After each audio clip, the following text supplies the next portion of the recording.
जय गोपीजन वल्लभ गिरिवरधारी जय राधा माधव जय कुंज बिहारी जय राधा माधव जय कुंज बिहारी जय गोपी जन वल्लभ जय गिरिवरधारी जय गिरिवरधारी यशोदानंदन व्रज जन रंजन यशोदानंदन व्रज जन रंजन यशोदानंदन व्रज जन रंजन यशोदानंदन व्रज जन रंजन यशोदानंदन व्रज जन रंजन यमुना तीरा वनचारी यमुना तीरा वनचारी जय राधा माधव जय कुंज बिहारी जय राधा माधव जय कुंज बिहारी जय गोपी जन वल्लभा जय गिरिवरधारी जय गिरिवरधारी कृष्ण हरे कृष्ण कृष्ण कृष्ण हरे हरे हरे राम राम राम हरे हरे हरे कृष्ण। नाम संकीर्तन की जय। भानुबेन कावठिया माता जी वेलकम। हरे कृष्ण। परेश शाह प्रभु जी, हरे हरे कृष्ण हेमलता प्रभु दंडवत सोरठिया माता जी, प्रणाम। बहुत हरे प्रणाम प्रभु, कृष्णा बहुत प्रभु जी, प्रणाम, दंडवत प्रणाम। बहुत हरे प्रणाम कृष्ण प्रभु जी। प्रभु जी, कीर्ति दंडवत कुमार, प्रणाम। कीर्तिमान सचिव सचित्र प्रभु एंड हरे यस सुरक्षा माता जी, कल्पेश परमार प्रभु जी, जगन माता, जय श्री माता जी, हेमलता माता जी एंड यस हरे अंकिता कृष्ण माता प्रभु जी, जी। Yes welcome. जगन माता, जय श्री माता जी, दीपक प्रभु, फाल्गुनी भावसार माता जी, गीता प्रिया व्रजरानी माता जी, हेमा मोदी माता जी, जय किशोरी माता जी एंड मीनाक्षी माता जी, शशि माता जी एंड सन्नी माची प्रभु जी एंड जंगना भारत माता जी, व्रजरानी वनिता माता जी, मीनाक्षी बेन हरे व्यास, शशि हरे माता जी। कृष्ण प्रभु जी। हरि बोल, हरे कृष्ण। स्वागत हरे है आप कृष्ण सबનું। प्रभु जी दंडवत प्रणाम। वेलकम, स्वागत है आप सबનું। हरे इस्कॉन कृष्ण प्रभु मैंगलुरु, जी दंडवत प्रणाम। दंडवत प्रणाम प्रभु जी, हरे कृष्ण, वेलकम। हरे कृष्ण प्रभु जी। हरे कृष्ण तेजलबेन, खूब खूब स्वागत છે આપ સૌનું। ઇસ્કોન મેંગલુરુ શ્રી શ્રી રાધા ગોવિંદ મંદિર કુલાઈ તરફથી આયોજિત થનારા લેવલ 1 ના કોર્સ 49મું પેજ અધ્યાય 6 ની ચર્ચાઓ કરવા માટે આપ સૌનું ખૂબ ખૂબ ખૂબ સ્વાગત છે। ઓકે, તો શરૂઆત કરશું। ભગવાન શ્રી શ્રી રાધા ગોવિંદજીના ચરણોમાં ખૂબ ભાવપૂર્વક પ્રેમપૂર્વકની પ્રાર્થના મંગલાચરણ આપણે બધા સાથે મળીને અર્પણ કરીશું। શ્રી શ્રી રાધા ગોવિંદ ભગવાન શ્રી પ્રભુપાદ की जय। ओम ज्ञानतिमिरान्धस्य ज्ञानाञ्जनशलाकया चक्षुरुन्मिलितं येन तस्मै श्रीगुरुवे नमः। श्रीचैतन्यमनोभीष्टं स्थापितं येन भूतले स्वयं रूप कदा मह्यं ददाति स्वपदान्तिकं।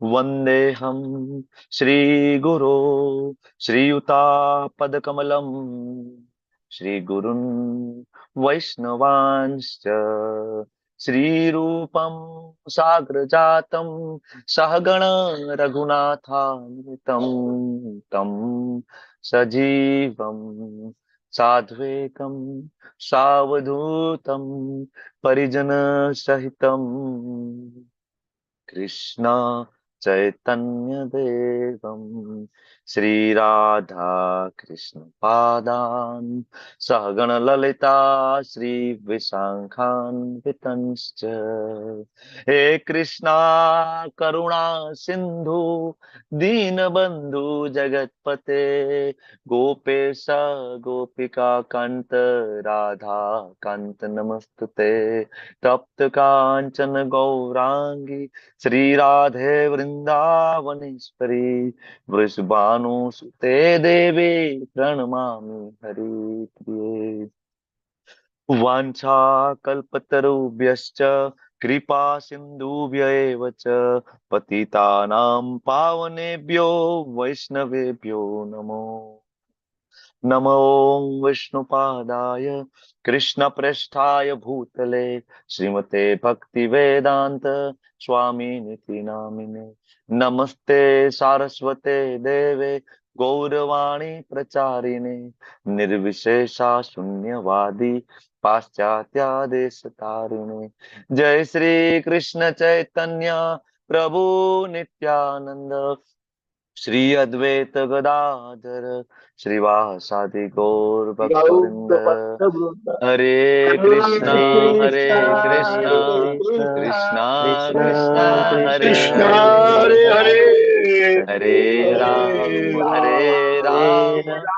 રામ રામ હરે હરે હરે કૃષ્ણ ખૂબ હરે ખૂબ કૃષ્ણ હૃદયપૂર્વકનું પ્રભુજી, સ્વાગત દંડવત છે આપ પ્રણામ. સૌનું. દંડવત પ્રણામ. કિરણ પ્રભુનો અવાજ છે બરાબર ને? હરે બોલ. યસ પ્રભુ, વેલકમ. યસ આશિષ પાઠક પ્રભુજી, વેલકમ આશિષ પ્રભુ. ધન્યવાદ પ્રણામ. વિક્રમી કૃષ્ણ પ્રભુ, સુરક્ષા માતાજી, હરે કૃષ્ણ પ્રભુજી, હરે હરે કૃષ્ણ હરે કૃષ્ણ પ્રભુજી. પ્રભુજી. નૈના માતાજી, નૈના માતાજી, હરે કૃષ્ણ. હરે કૃષ્ણ વેલકમ. પ્રભુજી. હરે કૃષ્ણ પ્રભુ, વેલકમ. યસ પ્રભુ, વેલકમ. હરે કૃષ્ણ સ્વાગત. પ્રભુજી, દંડવત હરે પ્રણામ. કૃષ્ણ પ્રભુજી. ધન્યવાદ પ્રણામ. બીના હરે માતાજી, કૃષ્ણ પ્રભુજી. બીના વેલકમ. આનંદ પ્રદા ગોપાલિની માતાજી, હરે કૃષ્ણ. સ્વાગત છે આપનું. બધાનું ખૂબ ખૂબ સ્વાગત છે. હવે આજના ક્લાસ માટે કોઈને કોર્સની સેવા જોઈતી હોય તો એ હેન્ડ રેઝ કરે, જેથી બેકગ્રાઉન્ડ વિડીયો, બેકગ્રાઉન્ડ નોઇઝ એવું લાગે કે આ વિડીયો બંધ કરી દેવા જેવો છે તો તમે બંધ કરી શકો છો. બરાબર. ચાલો, સુરક્ષા માતાજી આજની સેવા માટે રેડી છે. બીજા કોઈને પણ સેવા જોઈતી હોય તો હેન્ડ રેઝ કરજો, બે ત્રણ જોઈએ આપણે. ચાલો. વિક્રમી કૃષ્ણ પ્રભુ અને યસ ફાલ્ગુની માતાજી, હરિભર. ચાલો, તો એમને પણ આજે કોહોસ્ટની સેવા આપણે આપીએ છીએ. બસ 3 કોહોસ્ટ આજે અને ઝંખના માતાજી ચોથા. બરાબર. અચ્છા, ઉર્મિલા માતાજીનો ઇન્ટરેસ્ટ આવ્યો તો ચાલો, ઉર્મિલા માતાજી તમને પણ કોહોસ્ટ બનાવી રહ્યા છે. એટલીસ્ટ કોહોસ્ટ બનશો તો તમે ભાગશો નહીં ક્લાસ છોડીને, એટલો મને વિશ્વાસ છે. જેટલા વધારે કોહોસ્ટ હોય એટલે તો ક્લાસ એટેન્ટિવલી ધ્યાનથી સાંભળશે. બરાબર. તો શરૂઆત કરશું. ખૂબ સુંદર મજાનો અધ્યાય છે ધ્યાન યોગ, અષ્ટાંગ યોગ. અત્યાર સુધી આપણે 5 અધ્યાયની ચર્ચા પૂર્ણ કરી ચૂક્યા છીએ અને કર્મયોગના છેલ્લા પડાવમાં આપણે અત્યારે ઊભા છીએ. પહેલા અધ્યાયની અંદર અર્જુન યુદ્ધ ના કરવાના કારણો આપે. બીજા અધ્યાયમાં ભગવાન એ બધા કારણોના જવાબ એક સાથે આપી દે. અર્જુન કન્ફ્યુઝ થયા, કારણ કે ભગવાને સકામ કર્મ, નિષ્કામ કર્મ યોગ, ભક્તિ યોગ આ બધું ટચ કર્યું. સાંખ્ય યોગ પણ આપ્યો બીજા અધ્યાયની અંદર. અર્જુન થોડા ગૂંચવાડે ચડ્યા એકચ્યુઅલી આપણા માટે. અને અર્જુનજી ત્રીજા અધ્યાયમાં ભગવાનને કહે છે, પ્રભુ કંઈક બરાબર તદ એકમ વદ, એક વસ્તુ મને કહો, આમાં મને ગોટાળો લાગે છે, મને સમજાતું નથી. જ્ઞાન માર્ગ ઉપર જવું કે પછી ભક્તિ માર્ગ ઉપર જવું, ત્યાગ વાળો માર્ગ બરાબર છે કે કર્મયોગ વાળો માર્ગ બરાબર છે, સમજાતું નથી. અર્જુન ત્રીજા અધ્યાયમાં પૂછે છે તો ભગવાન ત્રીજો અધ્યાય કર્મયોગ આપે છે અને ભગવાન કહે છે, અર્જુન કર્મ તો કરવું જ પડશે. મેં કર્યું હતું, જનક રાજાએ કર્યું હતું, તારે કરવું પડશે. એક્ઝામ્પલ આપીને સમજાવે છે, કર્મ કર્યા વગર ચાલશે નહીં. તો અર્જુન કન્વિન્સ થયા કર્મ કરવા માટે. બરાબર. અને લોકો પણ આ સાંભળી અને એવું લાગે કે અહીંયા કર્મ કરવાની વાત છે એટલે આપણે જે આપણું જે કર્મ કરીએ છીએ સવારથી લઈને સાંજ સુધી, પત્ની, બાળકો, સમાજ, દેશ, બરાબર, અને આપણું પોતાનું ભરણ પોષણ, આ કર્મની વાત થઈ રહી છે, આપણને એવું લાગે. બરાબર. ત્યારે ભગવાન ચોથો અધ્યાય દિવ્ય જ્ઞાન આપે છે પોતાના વિશે. તો અર્જુન કહે છે, પ્રભુ હમણાં તો તમે કર્મયોગ વિશે મને જ્ઞાન આપ્યું ને કર્મ કરવાની વાત કરી, અને તમે પાછો ચોથો અધ્યાય દિવ્ય જ્ઞાન આપ્યું. દિવ્ય જ્ઞાન ની અંદર તમે એવું કીધું કે બધા જ પ્રકારના યજ્ઞ અલ્ટિમેટલી જ્ઞાનમાં પરિણમે. બરાબર. બધા જ પ્રકારના અલ્ટિમેટલી કર્મમાં સર્વશ્રેષ્ઠ જ્ઞાન યોગ છે. તમે આ વાત કરી તો હું હવે ફરીથી કન્ફ્યુઝનમાં મુકાયો કે તમારે જ્ઞાન માર્ગ ઉપર ચાલવું છે કે પછી મારે કર્મ માર્ગ ઉપર ચાલવું છે, ત્યાગ માર્ગ, ભક્તિ માર્ગ? તો પાંચમા અધ્યાયમાં ફરીથી કન્ફ્યુઝ થયા. તો હવે ભગવાન એ જ કર્મયોગ જે ત્રીજા અધ્યાયમાં આપ્યો હતો એનું થોડુંક એડવાન્સ વર્ઝન કરીને અર્જુનને સમજાવે છે. અર્જુન, કર્મ કેવી રીતના કરવાનું છે? બ્રહ્મણાધાય કર્માણી, કે આ જગતમાં રહેવાનું છે. કમળપત્રની જેમ ભગવાન અઘરી ફિલોસોફી આવે તો તરત ઉદાહરણ લઈને આવે. કૃષ્ણથી આ જગતમાં બીજા મોટા કોઈ ટીચર નથી, શિક્ષક નથી. ભગવદ ગીતા બરાબર વાંચે તો ખબર પડે કૃષ્ણ કેટલા સારા શિક્ષક છે. બરાબર, એના સ્ટુડન્ટને પેલા તો સાંભળે છે, સાંભળીને ઠપકો નથી આપતા, પ્રેમપૂર્વક સ્મિત સાથે જવાબ આપે છે, અને બધા જ પ્રશ્નોના જવાબ આપે છે એક પછી એક, શોર્ટમાં, સરસ, બીજા અધ્યાયની અંદર. અને પછી જયારે વિસ્તારપૂર્વક માંગે છે તો વિસ્તારપૂર્વક આપે છે. બરાબર. તો અહીંયા કૃષ્ણ અર્જુનને એ જ કર્મયોગ જે ત્રીજું અધ્યાય હતું એનું એડવાન્સ વર્ઝન, જેને આપણે અત્યારની ભાષામાં કહીએ છે પ્રો, બરાબર, એ કર્મયોગ પ્રો વર્ઝન એટલે કૃષ્ણ ભાવના કર્મયોગ એટલે પાંચમો અધ્યાય, જેને કર્મ સંન્યાસ યોગ તરીકે ઓળખવામાં આવ્યો. તમે અધ્યાયનું ટાઇટલ વાંચો ને એના ઉપરથી પણ તમને ખબર પડી જાય. ત્રીજું અધ્યાય છે જ્ઞાન કર્મ સંન્યાસ યોગ, બરાબર. ચોથો અધ્યાય છે જ્ઞાન યોગ. પાંચમો અધ્યાય છે કર્મ સંન્યાસ યોગ, બરાબર. ત્રીજો અધ્યાય કર્મયોગ, ચોથો અધ્યાય જ્ઞાન યોગ. જ્ઞાન યોગ દ્વારા જ્ઞાન યોગ અર્જિત કરીને જ્યારે કોઈ વ્યક્તિ ત્રીજો અધ્યાય કર્મયોગને જીવનમાં ઉતારી દે ને એને કહેવાય પાંચમો અધ્યાય કર્મ સંન્યાસ યોગ. આમ કરીને ભગવાન અર્જુનને નિષ્કામ કર્મયોગ તરફ લઈ આવ્યા ધીમે ધીમે ધીમે ધીમે. અને હવે નિષ્કામ કર્મયોગ જ્યારે કોઈ વ્યક્તિ કરે ત્યારે એના હૃદયનું શુદ્ધિકરણ થાય, એનું ચિત્તનું શુદ્ધિકરણ થાય નિષ્કામ કર્મયોગ કરવાથી. જ્યારે આપણે કોઈ કર્મ કરીએ અને એના ફળ સાથેની આસક્તિ આપણે છોડી દઈએ, ધારો કે આપણે દાન કરીએ છીએ, બરાબર, દાન કરીએ અને જો આપણે એ ભાવથી દાન કરીએ કે એની પાછળ મારે રિટર્નમાં કંઈ જોઈતું નથી, હું નિસ્વાર્થ ભાવે કરીશ, હું એવું દાન કરીશ કે જમણા હાથે આપું, ડાબા હાથને પણ ખબર પડવી જોઈએ નહીં, હું આવું દાન કરીશ, બરાબર, મારો કોઈ સ્વાર્થ નથી, આના બદલે મારે કઈ નથી જોઈતું, આ થઈ ગયું નિષ્કામ કર્મ. હવે આ વ્યક્તિ જયારે કોઈ આ એક મેં દાનનું ખાલી એક્ઝામ્પલ આપ્યું, બાકી બધી વસ્તુમાં સેમ વસ્તુ લાગુ પડશે. તો જયારે કોઈ વ્યક્તિ આ કરે, કયું? નિષ્કામ કર્મ, ત્યારે એનું ચિત્ત શુદ્ધિકરણ થાય. હૃદયમાં અહંકાર વાળો જે ભાવ રહ્યો ને એ ઓછો થઈ જાય, કે હું કરું છું, આ ભાવ કેવો થવા માંડે? ધીમે ધીમે ધીમે ધીમે ઘટવા માંડે. અને જ્યારે વ્યક્તિનું હું પણ અને મારું પણ ઘટવા માંડે ને ત્યારે એ વ્યક્તિને જ્ઞાન પ્રાપ્ત કરવા માટે વ્યક્તિ લાયક બને, ત્યારે એ ધ્યાન અવસ્થા સુધી પહોંચવા માટે યોગ્ય બને છે. એટલે છઠ્ઠો અધ્યાય ધ્યાન યોગ આવે છે, બરાબર. આ એક કારણ. બીજું એક કારણ, આમ અર્જુનની ક્લેરિટી તો આવી ગઈ. એકચ્યુઅલી અર્જુનને ધ્યાન યોગ કરવાનું નથી, આપણે હમણાં આગળ જોઈશું, બરાબર. સ્વયં ભગવાન પણ ના પાડે છે કે આ અધ્યાય ખાલી સમજવાનો જ છે, આ અધ્યાયનો પ્રેક્ટિકલ જીવનમાં ઉતારવાનો નથી, સ્વયં ભગવાન કહે છે. આપણે સાંભળીશું છઠ્ઠા અધ્યાયના અંતે, બરાબર. તો હવે પાંચમા અધ્યાય સુધી અર્જુનને તો ક્લેરિટી આવી ગઈ છે, નિષ્કામ કર્મયોગ કરવાનું છે. પણ આપણા બધાના મનમાં આજે એક વસ્તુ ગુમતી હોય છે કે ભાઈ આ નિષ્કામ કર્મયોગ કરીએ અથવા ભક્તિ માર્ગ ઉપર ચાલે એના કરતા હિમાલયની ગુફામાં કોઈ બેસે, જુનાગઢની ગુફામાં કોઈ બેસે તો એ તો એના કરતા મોટો ભક્ત કહેવાય કે નહીં? બરાબર ને? આપણા મનમાં હંમેશા આવું હોય ને. કારણ કે અર્જુને બીજા અધ્યાયમાં એવું ભગવાનને પૂછ્યું. અર્જુને શું કીધું ભગવાનને? કે ભગવાન, હું તો જંગલમાં જતો રહીશ અને હું તો ભીખ માગીને ખાઈ લઈશ, બરાબર. તો આપણને એમ થાય ને કે યુદ્ધ કરવું એના કરતા કોઈ જંગલમાં જતો રહે, વૈરાગી બની જાય તો એ તો ઉચ્ચ કક્ષાનો ભક્ત કહેવાતો હશે ને. એટલે ભગવાન હવે સમજાવે છે કે ભાઈ ખરેખર તમે જેને ઉચ્ચ કક્ષાનો ભક્ત માનતા હોય, હિમાલયમાં એક પગે ઉભું રહેવું, ધ્યાન કરવું, યોગ કરવા, હઠ યોગ, અષ્ટાંગ યોગ, આની પ્રેક્ટિસ કરવી, તો પેલા તો એ પ્રેક્ટિસ શું છે ભગવાન એ સમજાવશે, અને પછી એ પ્રેક્ટિસ કરવી કે નહીં એ સમજાવશે અધ્યાયના અંતે, બરાબર. તો આજનો જે અધ્યાય ધ્યાન યોગ, તમારો એમાંથી કેટલા લોકો યોગની પ્રેક્ટિસ કરી રહ્યા છે અત્યારે? પ્રેક્ટિકલ લાઈફમાં યોગ કરતા હોય એવા કેટલા? હાથ ઊંચો કરો. અમે યોગ કરીએ છીએ એવા કેટલા છે? કાંઈ પણ આસન કરતા હોય, સૂર્ય નમસ્કાર કરતા હોય, અનુલોમ વિલોમ પ્રાણાયામ કરતા હોય, બરાબર. યોગ કરવામાં વાંધો નથી. હાજી, હરે કૃષ્ણ. કેટલા યોગ કરો છો? આંગળી ઊંચી કરજો. ઓકે, ઘણા બધા યોગ કરી રહ્યા છે, 5 વ્યક્તિ અને આશીષ પ્રભુ 6. હરિબોલ, ખૂબ સરસ. યોગ કરવા જોઈએ. પણ હવે આજે આપણે યોગની વ્યાખ્યા સમજી અને ભગવદ્ ગીતામાં કયા યોગની ચર્ચા છે એની વાત આપણે કરશું. ભગવાન પાસેથી આપણે સમજીશું ખરેખર યોગ એટલે શું. આપણે કરીએ છીએ યોગ છે, બરાબર, આપણે કરીએ છીએ યોગ છે કે નહીં એ સમજીશું આજે આપણે. અષ્ટાંગ યોગ, ધ્યાન યોગ ના તરફ આપણે આગળ વધીએ. આજનું ચેપ્ટર અધ્યાયને અલગ અલગ 5 વિભાગમાં વહેંચવામાં આવ્યા છે. તમે એમને ભગવદ્ ગીતા વાંચજો, તમને આ અધ્યાયની અંદર યમ, નિયમ, આસન, પ્રાણાયામ, પ્રત્યાહાર, ધ્યાન, સમાધિ 8 અંગ છે ને યોગના. એમને ભગવદ્ ગીતા વાંચો, શ્લોકમાં મળશે નહીં તમને કે આમાં યમ ક્યાં આપ્યું છે, આમાં નિયમ ક્યાં આપ્યો છે, આમાં આસનની વ્યાખ્યા, આસન વિશે ભગવાન ક્યાં સમજાવે છે. ભગવદ્ ગીતામાં બધું છે, પણ પરંપરામાંથી જયારે ભગવદ્ ગીતા શીખીશું તો બધું મળી જશે. 8 યોગના અંગ જે છે એ અહીંયા ચર્ચા થઈ છે, પણ તમે તમારી રીતના વાંચી જુઓ ને અને મને કહો કયા શ્લોકમાં કયા અંગની ચર્ચા છે. મળવું મુશ્કેલ થઈ જાય છે, બરાબર. પણ જયારે ભગવાનના કોઈ શુદ્ધ ભક્ત શ્રીલ પ્રભુપાદજી જેવા આચાર્ય આપણને સમજાવે, બરાબર, ત્યારે આપણને આ વસ્તુ સમજાય છે. જોઈએ અષ્ટાંગ યોગ તરફ આગળ વધીએ. યોગનો સાચો અર્થ શું થાય મને કહો. યોગ એટલે શું? યોગની વ્યાખ્યા કહો. સિમ્પલ કહેવાની, સિમ્પલ, બહુ લાંબી નહીં, સિમ્પલ વ્યાખ્યા એટલે સિમ્પલ બોલો. ભગવાન સાથે જોડાવું છે. યોગ એટલે ભગવાન સાથે જોડાવું, સિમ્પલ વ્યાખ્યા, સરસ.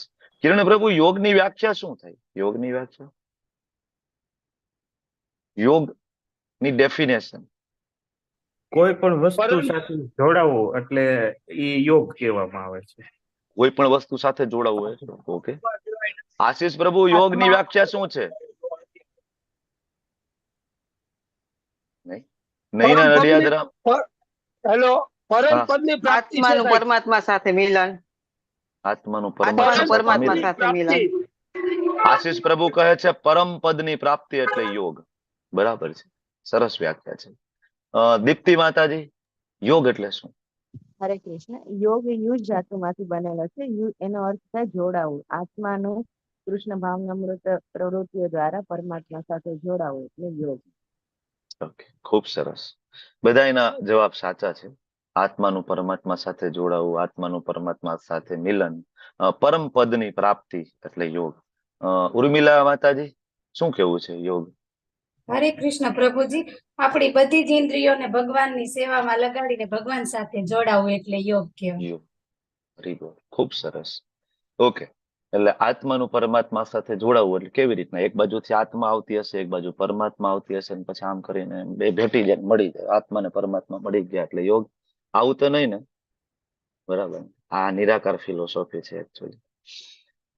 સરસ ડેફિનેશન 6થા અધ્યાયના અંતે સ્વયં ભગવાન આપશે કે યોગ એટલે ભક્તિમય સેવા.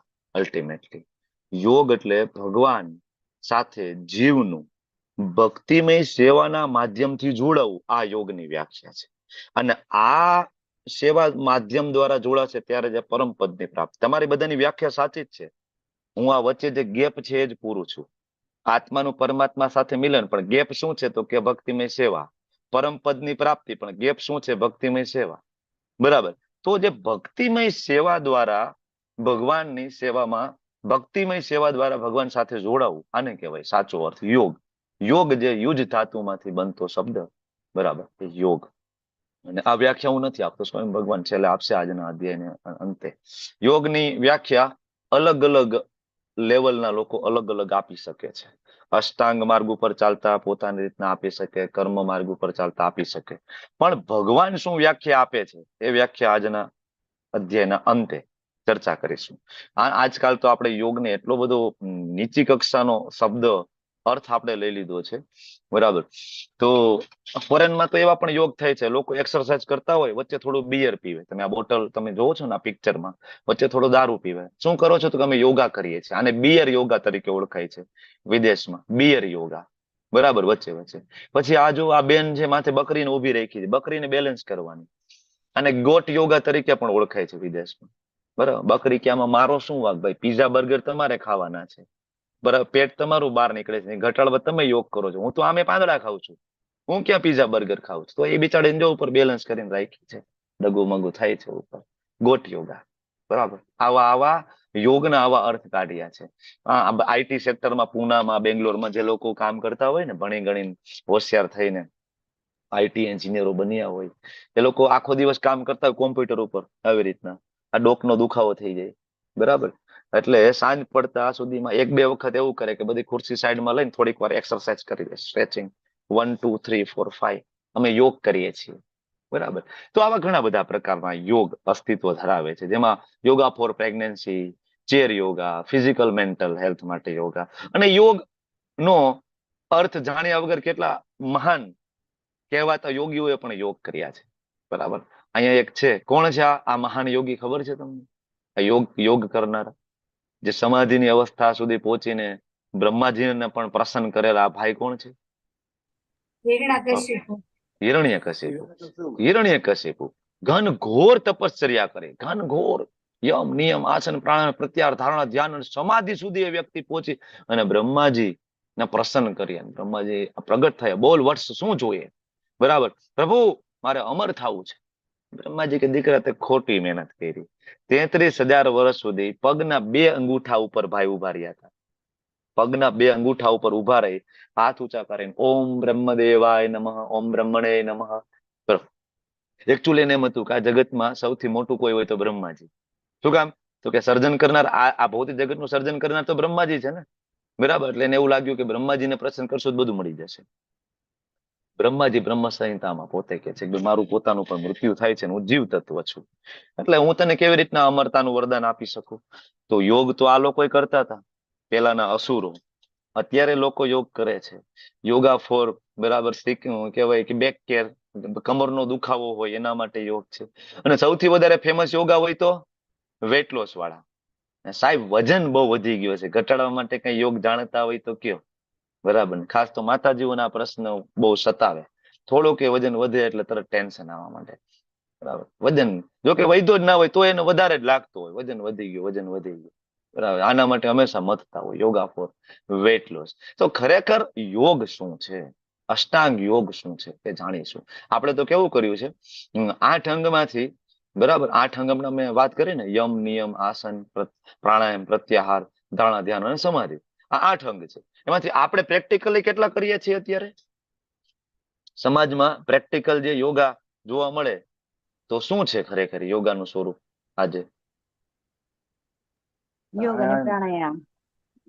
આસન, આસન અને પ્રાણાયામ, બરાબર ને. આને જ યોગ કહી દીધું ને બધાએ. આસન કરીએ છીએ અને થોડીક વાર સવારમાં ઉઠી, બરાબર ને. રામદેવ બાબાએ આપને શીખડાવી દીધું અનુલોમ વિલોમ કપાલ ભાતી, એટલે આપણા યોગ થઈ ગયા, સવારમાં ઉઠીને કરી લીધા. પણ આગળ યમ નિયમની ચર્ચા કોણ કરશે? યમ નિયમની ચર્ચા કોણ કરશે? કોઈ દિવસ કોઈ શીખડાવતું નથી. યમ નિયમ એટલે શું? પ્રાણાયામ, પ્રત્યાહાર એટલે શું? પ્રત્યાહાર, બરાબર. ધારણા ધ્યાન સમાધિ વિશેની કોઈ ચર્ચા નથી, કારણ કે ગોલ જ નથી યોગનો. પરમ પદ પામવું, ખરેખર યોગનો અલ્ટિમેટ ગોલ શું છે? અરે બહુ ઊંચી વસ્તુ છે યોગ. સોનાની ઈંટનો ઉપયોગ પેપર વેટ તરીકે કરીએ છીએ, આ એનો એવો મતલબ થયો. તમારી પાસે સોનાની ઈંટ છે પણ તમે કાગળિયા રદ્દી દબાવવા માટે. યોગ ખાલી આ શરીરને સ્વસ્થ રાખવા માટે નથી. યોગ છે એ અલ્ટિમેટલી આ શરીરની પીડાઓમાંથી પરમેનન્ટલી મુક્ત થઈને ભગવત ધામ જવા માટેનો રસ્તો છે, એક પગથિયું છે. જયારે આપણે એવું મને યોગ શેના માટે? તો કે ભાઈ બીપી નોર્મલ રહે, બરાબર, પેટ બહાર ન નીકળી જાય, વજન થોડો કાબુમાં રહે, બસ શરીર સારું રહે. યોગ, આ યોગ નથી, બરાબર. આજકાલ તો તમે જો લોકો યોગ કરતા હોય છે અને બધાની ઘરે યોગા મેટ જોવા મળે છે આજકાલ તો, કારણ કે ફેશન વાળો ટ્રેન્ડ થઈ ગયો. કારણ કે આપણો યોગ અમેરિકા ગયો, ભણી ગણીને હોશિયાર થઈને યોગા બનીને આવ્યો, એટલે આપણે બધાએ સ્વીકારી લીધું યોગા યોગા. યોગ હતું ત્યારે કોઈ સ્વીકાર્યું નહોતું. બાકી ઋષિ મુનિઓએ અને વેદોમાં અથર્વવેદની અંદર યોગનું વર્ણન વિસ્તારપૂર્વક કરેલું હતું. આપણે કોઈ દી ખોયલું શાસ્ત્ર? કોઈ દી વાંચ્યું આજ સુધી? પતંજલિ યોગ સૂત્ર, કોઈ જેમિની, બરાબર, વાંચ્યું ના? આપ્યું છે વેદવ્યાસજી એમના શિષ્યોને આપ્યું હતું જ્ઞાન યોગ વિશે. જયારે એ વિદેશ ગયો ને યોગ, ત્યારે એ યોગા બનીને આવ્યો. પછી આપણે ભારતીયો આ વિદેશથી જે વસ્તુ આવે એ પ્રમાણિત હવે એ કરાય. પછી યોગા મેટ લીધી ને આપણે થોડું ઘણું કઈક કરીએ છીએ એ પછી ચાલુ કર્યું, બાકી એની પેલા આપણે યોગ. તો હવે આ યોગ શીખડાવવાની જે વાત છે, અષ્ટાંગ યોગ ધ્યાન યોગ તરફ આગળ વધવાની વાત છે, એમાં ભગવાન આ અધ્યાયની શરૂઆત કરતા પહેલા એક વોર્નિંગ સાઇન આપે છે. શું વોર્નિંગ સાઇન છે? કોઈ એવું માની લે કે સૌથી મોટો યોગી આ છે, સૌથી મોટો સંન્યાસી આ છે, જે હિમાલયમાં બેસી જાય અને કોઈ પણ પ્રકારનું કામ નહીં કરવાનું, કામ ધંધો નહીં કરવાનો, અને સમાજ ઉપર બોજો બનીને બેસી જવાનું, તો આને કહેવાય યોગી, આને કહેવાય મોટો ધ્યાની. ભગવાન કે બેટા એ નથી. એટલે પહેલા શ્લોકની અંદર જો ધ્યાન યોગની શરૂઆત ભગવાન નથી કરતા, પેલા તમને ને મને બધાને એલર્ટ કરે છે. શું કહે છે? શ્રી ભગવાન ઉવાચ અનાશ્રિત કર્મ ફલમ કાર્યમ કર્મ કરોતિ યઃ સ સંન્યાસી ચ યોગી ચ ન નિરગ્નિ ચ ચાક્રિય. જે મનુષ્ય પોતાના કર્મના ફળ પ્રત્યે અનાસક્ત હોય, કર્મ કરે છે, કર્મ કરે છે. ભગવાન શું કહે છે? કાર્યમ કર્મ કરોતિ યઃ, જે કર્મ કરે છે. એટલે ફરીથી પેલા કહી દીધું ભગવાને કે કર્મનો ત્યાગ કરીને જંગલમાં જવું કે હિમાલયમાં બેસવું આ યોગીની વ્યાખ્યા નથી. બરાબર છે કે ધ્યાનમાં બેસી જવું, ઘર પ્રત્યેની જવાબદારી, સમાજ પ્રત્યેની જવાબદારી સંપૂર્ણપણે ભૂલી જવી, તો આ ખરો યોગનો અર્થ નથી. યોગી પાસે ઉલટાની જવાબદારીઓ વધી જાય. બરાબર, આગળ આપણે આના ઉપર ચર્ચા કરવાના છે. તો કર્તવ્ય અનુસાર કર્મ કરે છે, કર્મ કરે છે, પણ કેવી રીતના? ફળ પ્રત્યે અનાસક્ત છે, ફળ સાથે લેવા દેવાના. તો કૃષ્ણનો દાસ છું, મને ભગવાન જે રીતના, જેમ કે શ્રી પ્રભુપાદજી અમેરિકા ગયા અને અમેરિકાનું વાતાવરણ એને જોયું, તેને એમ થયું કે પ્રભુ અહીંયા હું કેવી રીતના પ્રચાર કરીશ? આ લોકોની 7 પેઢીમાં કૃષ્ણનું નામ નથી સાંભળ્યું, રામનું નામ નથી સાંભળ્યું. આ લોકો ચરસ, ગાંજો, બરાબર, જે કઈ નામ આવડે એ બધું આ લોકો કરી રહ્યા છે, વ્યભિચાર, બધું. આને તમારો પવિત્ર નામ કેમ આપીશું? ત્યારે ભગવાનને ખૂબ સરસ પ્રાર્થના કરે છે. તો પ્રાર્થના છે, બોરો કૃપા કોઈલે કૃષ્ણ અધમેર પ્રતિ. અને આ પ્રાર્થનાના શબ્દો એક વખત તમે વાંચો. પ્રભુપાદ પ્રાર્થના કરે છે, પ્રભુ તમે મને અહીંયા લાવ્યા છો ને, તમારી યોજના હોવી જોઈએ. હવે હું તો તમારા હાથની કઠપૂતળી છું ને, બરાબર ને? નચાવો, તમારે જેમ નચાવ્યું નચાવો, તમે અહીં લાવ્યા છો, બરાબર, મતલબ તમારી યોજના છે. પ્રભુપાદ અહીંથી અમેરિકા જતા ને, કેટલા બધા પૂછતા એને કે તમે અમેરિકા જાઓ છો સન્યાસી થઈને? બરાબર, એકચ્યુઅલી સન્યાસી સમુદ્ર પાર ના જાય, આવો વૈદિક નિયમ છે. એટલે મેં પેલા કીધું કે કળિયુગની અંદર સંન્યાસ યોગ નિષેધ છે, સંન્યાસ નિષેધ છે. પણ કયો સંન્યાસ નિષેધ છે? જે સતયુગમાં જે થતો હતો એ વાળો ધ્યાન યોગ, એ નિષેધ છે અત્યારે. બરાબર, સમાજની વચ્ચે રહી અને જે વૈરાગ્ય ધારણ કરે છે એ સંન્યાસ લઈ શકાય છે અત્યારે. હિમાલયમાં જવા વાળો સંન્યાસ યોગ છે એ કળિયુગની અંદર નિષેધ છે. પ્રભુપાદને પૂછતા તમે સંન્યાસી થઈને તમે જાઓ છો? ત્યારે પ્રભુપાદ કહેતા હું ક્યાં જાઉં છું, હું નથી જતો. ભાગવતમ જાય છે અને હું તો એનો સેવક બનીને જાઉં છું. આ ભાવ સાથે, આ એટીટ્યુડ સાથે ગયા. બરાબર, આજે જોવો તમે ટોમ્કિન્સન્સ પાર્ક ની અંદર 3 વર્ષ સુધી ખાલી એક જ વસ્તુ, હરે કૃષ્ણ કૃષ્ણ કૃષ્ણ હરે હરે, હરે રામ રામ રામ હરે હરે. ને વિચાર કરો, એ બધા અમેરિકન, અંગ્રેજ, બરાબર, ખાલી પ્રભુપાદ જેવા શુદ્ધ ભક્તના મુખમાંથી નીકળેલા ભગવાનનું નામ એના કાનમાં પડ્યું અને ધીમે ધીમે પરમ પવિત્ર બન્યા. 10,000 શિષ્યો લઈને 10 વર્ષની અંદર પ્રભુપાદ ભારતમાં આવ્યા. અને એવા શિષ્યો લઈને આવ્યા સાથે કે માથે મુંડન, શિખા, બરાબર, ભાલ પ્રદેશ ઉપર તિલક, બરાબર, ગળામાં કંઠી માળા, ધોતી કુર્તો, સવારમાં 3 વાગે ઉઠવું, બરાબર, આવા શિષ્ય લઈને આવ્યા. કોને કર્યું? ભગવાનના નામે. તો આ છે યોગી. યોગી સૌથી વધારે ઉલટાનો બિઝી થઈ જાય. પ્રભુપાદે વિચાર્યું નહોતું કે હું અહીંયા આવીશ ને મને રિઝલ્ટ નહીં મળે તો, મને અપયશ મળશે તો, બધા મારા ઉપર હસશે તો, મોટા ઉપાડે અમેરિકા ગયા અને કઈ ના થયું તો. પ્રભુપાદ કે હું તો કઠપૂતળી છું તમારી, નચાવો જેમ નચાવો. આને કહેવાય અનાશ્રિત કર્મ ફલમ. અનાશ્રિત, કોઈ આસક્તિ નથી. સફળતા મળે તો પણ કઈ વાંધો નથી, ના મળે તો કોઈ વાંધો નથી. ભારતની અંદર 36 વર્ષ સુધી શ્રી પ્રભુપાદે અહીંયા પ્રચાર કર્યો. દિલ્હીમાં, ઝાંસીમાં, મુંબઈમાં, બધી જગ્યાએ પ્રચાર કર્યો. લોકો ના એક્સેપ્ટ કર્યું. અમે તો જાણીએ છીએ કૃષ્ણ વિશે, અમને બધું આવડે છે, અમને બધી ખબર છે, ભગવદ ગીતા છે અમારી પાસે, ના સ્વીકાર્યા. તો પ્રભુપાદ નાસીપાસ નહોતા થયા કે ના મને સફળતા ના મળી. અને 10 વર્ષમાં સફળતા મળી અમેરિકામાં, આખા વિશ્વની અંદર. તો પ્રભુપાદ એવા છકી નથી ગયા. એવા કેટલાય લોકો છે સમાજની અંદર, 5-10 હજાર શિષ્યો હોય ને થોડુંક કોલોની હોય, પોતાની જાતને ભગવાન ઘોષિત કરી દે, હું જ ભગવાન છું, હવે તમારે ભગવાનને ભજવાની જરૂર નથી. જયારે પ્રભુપાદના આખા વિશ્વમાં 4 કરોડથી વધારે એક્ટિવ ફોલોવર્સ છે અત્યારે. આખા વિશ્વમાં 2000 થી વધારે મંદિરો છે. અને આખા વિશ્વનો એક દેશ એવો બાકી નથી કે જ્યાં હરે કૃષ્ણ આંદોલન સાથે જોડાયેલા ભક્તો નથી. બરાબર, છતાં અમે કોઈ દેવું નથી કહેતા કે અમારા ગુરુ મારે પ્રભુપાદ છે, ભગવાન છે. લાકડી લેતા એ સમયે જયારે પ્રભુપાદ હતા ધરાતલ ઉપર, અને કોઈ ભૂલે ચૂકે પણ એમ કે પ્રભુપાદ અમારા માટે તમે જ ભગવાન છો, પ્રભુપાદ લાકડી લેતા. ભગવાન નહીં, હું ભક્ત છું. ભગવાન સામે રાધા માધવ છે, ભગવાન છે. આ ભક્તનો એટીટ્યુડ છે. ભક્ત છે એ હંમેશા ભગવાનનો દાસ બનીને રહ્યો. એટલે અનાશ્રિત કર્મ ફલમ, કર્મ હંમેશા કરે છે. એવું નહીં, ભગવાન અહીં કે છે સન્યાસી છે યોગી છે, આ સાચો યોગી છે, સાચો સન્યાસી છે. એવું નહીં કે ન નિરગ્નિ ચક્રિયા, કે કોઈ કાર્ય કરતો નથી અને પોતાના પેટનો ખાડો પૂરવા માટે અગ્નિ પ્રગટાવતો નથી. આને યોગી ના કહેવાય. જો સન્યાસી હોય, યોગી હોય, એ પોતાનું ભોજન બનાવવા માટે પણ ચૂલો સળગાવે નહીં, અને સમાજ પાસે મધુ કરી ભિક્ષા માગીને ખાય, એનો અધિકાર છે. અને ગૃહસ્થો એનું પાલન કરવું પડે, પોષણ કરવું પડે, એ આપણી ફરજ છે. પણ ક્યારે? સંન્યાસી ત્યારે તમારી પાસે ભિક્ષા માગી શકે, મધુ કરી માગી શકે. તમારી ફરજ એના પ્રત્યે ત્યારે બને જ્યારે સંન્યાસી તમને કંઈક આપે સમાજને. સંન્યાસી સમાજને શું આપે? સંન્યાસી સમાજને ભગવદ્ ગીતા આપે, ભાગવતમ આપે, કૃષ્ણ આપે, રામ આપે. બરાબર. ઘોર નિંદ્રામાં આપણા જેવા જે લોકો સૂતેલા છે ને, બરાબર, એ લોકોને ઘરે ઘરે જઈને સંન્યાસી ઉઠાડે કે ઉઠો, ભગવાન તરફ મીટ માંડો, અને જોવો તમારો જન્મ શેના માટે છે. ખાલી પૈસા, આહાર, નિંદ્રા, ભય અને મૈથુન, આ 4 વસ્તુ માટે તમારો જન્મ નથી. આ 4 વસ્તુ તો શેરીના કૂતરા પણ કરે જ છે. તમારા અને શેરીના કૂતરામાં શું ફેર છે? આ જે સમજાવવા આવે ને, એને કહેવાય સંન્યાસી. અને ત્યારે સંન્યાસી પાસે 1 મિનિટનો પણ સમય નથી હોતો. 1 સેકન્ડ પણ એ બરાબર પોતાના માટે કાઢી ના શકે, એટલો બિઝી થઈ જાય.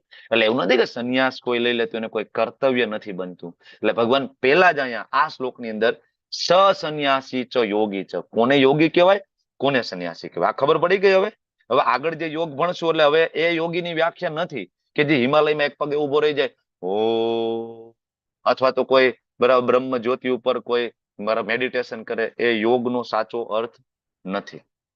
હવે આગળ વધીએ. હવે યોગ અલ્ટિમેટલી શેના માટે કરવામાં આવે? યોગનો મેઇન ગોલ છે મન. મેડિટેશન શેના માટે થાય? મન માટે.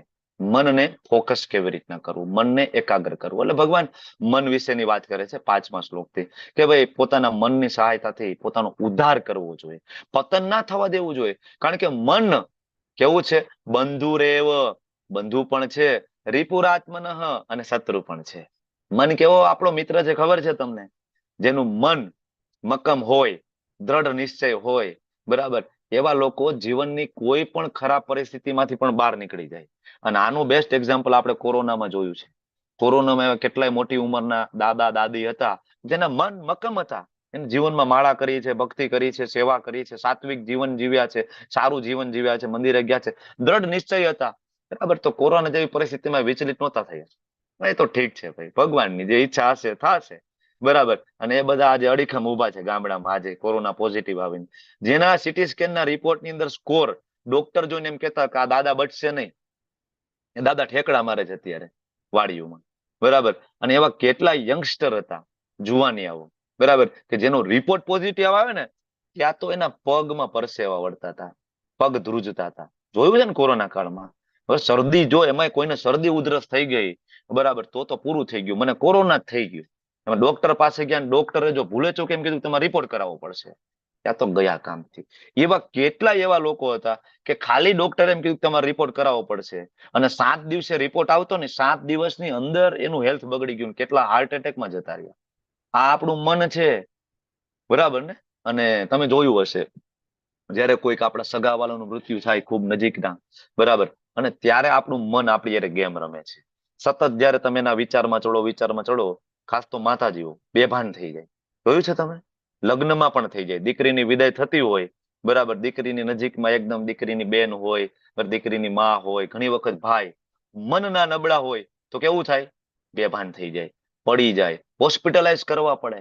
આ મન છે. મન એટલો મોટો શત્રુ છે ને કે તમારું આયુષ્ય પણ હરી શકે છે, તરત જ તમને મૃત્યુના મુખમાં નાખી શકે. અને મન એટલો સારો મિત્ર છે કે ખરાબમાં ખરાબ કેન્સર જેવી કન્ડિશનમાં પણ હોય તો પણ એમાંથી તમને બહાર કાઢી શકે છે. મન એટલો સારો મિત્ર છે કે તમને મુક્તિના માર્ગ સુધી લઈ જઈ શકે છે, ભગવાનના ચરણ કમળ સુધી તમને મન પહોંચાડી શકે છે. એટલે તો ભગવાન શું કહે છે? મય્યાવેશ્ય મનો એમાં, તારું મન મને આપી દે. મન મના ભવ મદ ભક્તો, તારું મન મને આપી દે. ભગવદ ગીતામાં ભગવાન એક વસ્તુ વારંવાર માગે છે, શું? તારું મન મારામાં લગ. તો તો આ મન આપણો મિત્ર છે, મન આપણો દુશ્મન પણ છે. એટલા માટે આપણે સાચી યોગની વ્યાખ્યા શીખવી પડશે. કારણ કે યોગ એટલે અલ્ટિમેટલી મનને કૃષ્ણમાં કેવી રીતના લગાડવું એની પદ્ધતિ છે. આના વિરોધી શબ્દ છે ભોગ. ભોગ એટલે શું? તો કે ભોગ આપણને ભગવાનથી દૂર લઈ જાય અને યોગ આપણને ભગવાનની નજીક લઈ જાય. આપણે જે કરીએ છીએ શું છે? ભોગ. એટલે આપણે જે કર્મ કરીએ ને એને કર્મ ભોગ કહેવાય. આપણે જે શુષ્ક જ્ઞાન પ્રાપ્ત કરીએ જેમાં કૃષ્ણ ના હોય ને એને જ્ઞાન યોગ ના કહેવાય, એને જ્ઞાન ભોગ કહેવાય, કર્મ ભોગ કહેવાય. અને જે તમે ને હું સવારે ધ્યાન કરતા હોય, આસન કરતા હોય અને એમાં કોઈ ભગવાનનું અસ્તિત્વ ના હોય, કૃષ્ણ રામનું કોઈ અસ્તિત્વ ના હોય, કે ના મારું મન શાંત થાય, ટેન્શન ઓછું થાય, ડિપ્રેશન ઓછું થાય, શરીર મારું સારું રહે, હું એટલે સૂર્ય નમસ્કાર કરું, એટલે કપાળભાતી કરું, તો એ ધ્યાન યોગ નથી. એ શું છે? ધ્યાન ભોગ છે. કારણ કે ભોગ તમે કરો છો ને. યોગ તો કૃષ્ણ માટે થાય, ભગવાન માટે થાય, ભોગ તમારા માટે થાય. એટલે આ થઈ ગયું યોગ અને ભોગ. તો 8 અંગ છે. કેટલા? યમ, નિયમ, આસન, પ્રાણાયામ, પ્રત્યાહાર, ધારણા, ધ્યાન, સમાધિ.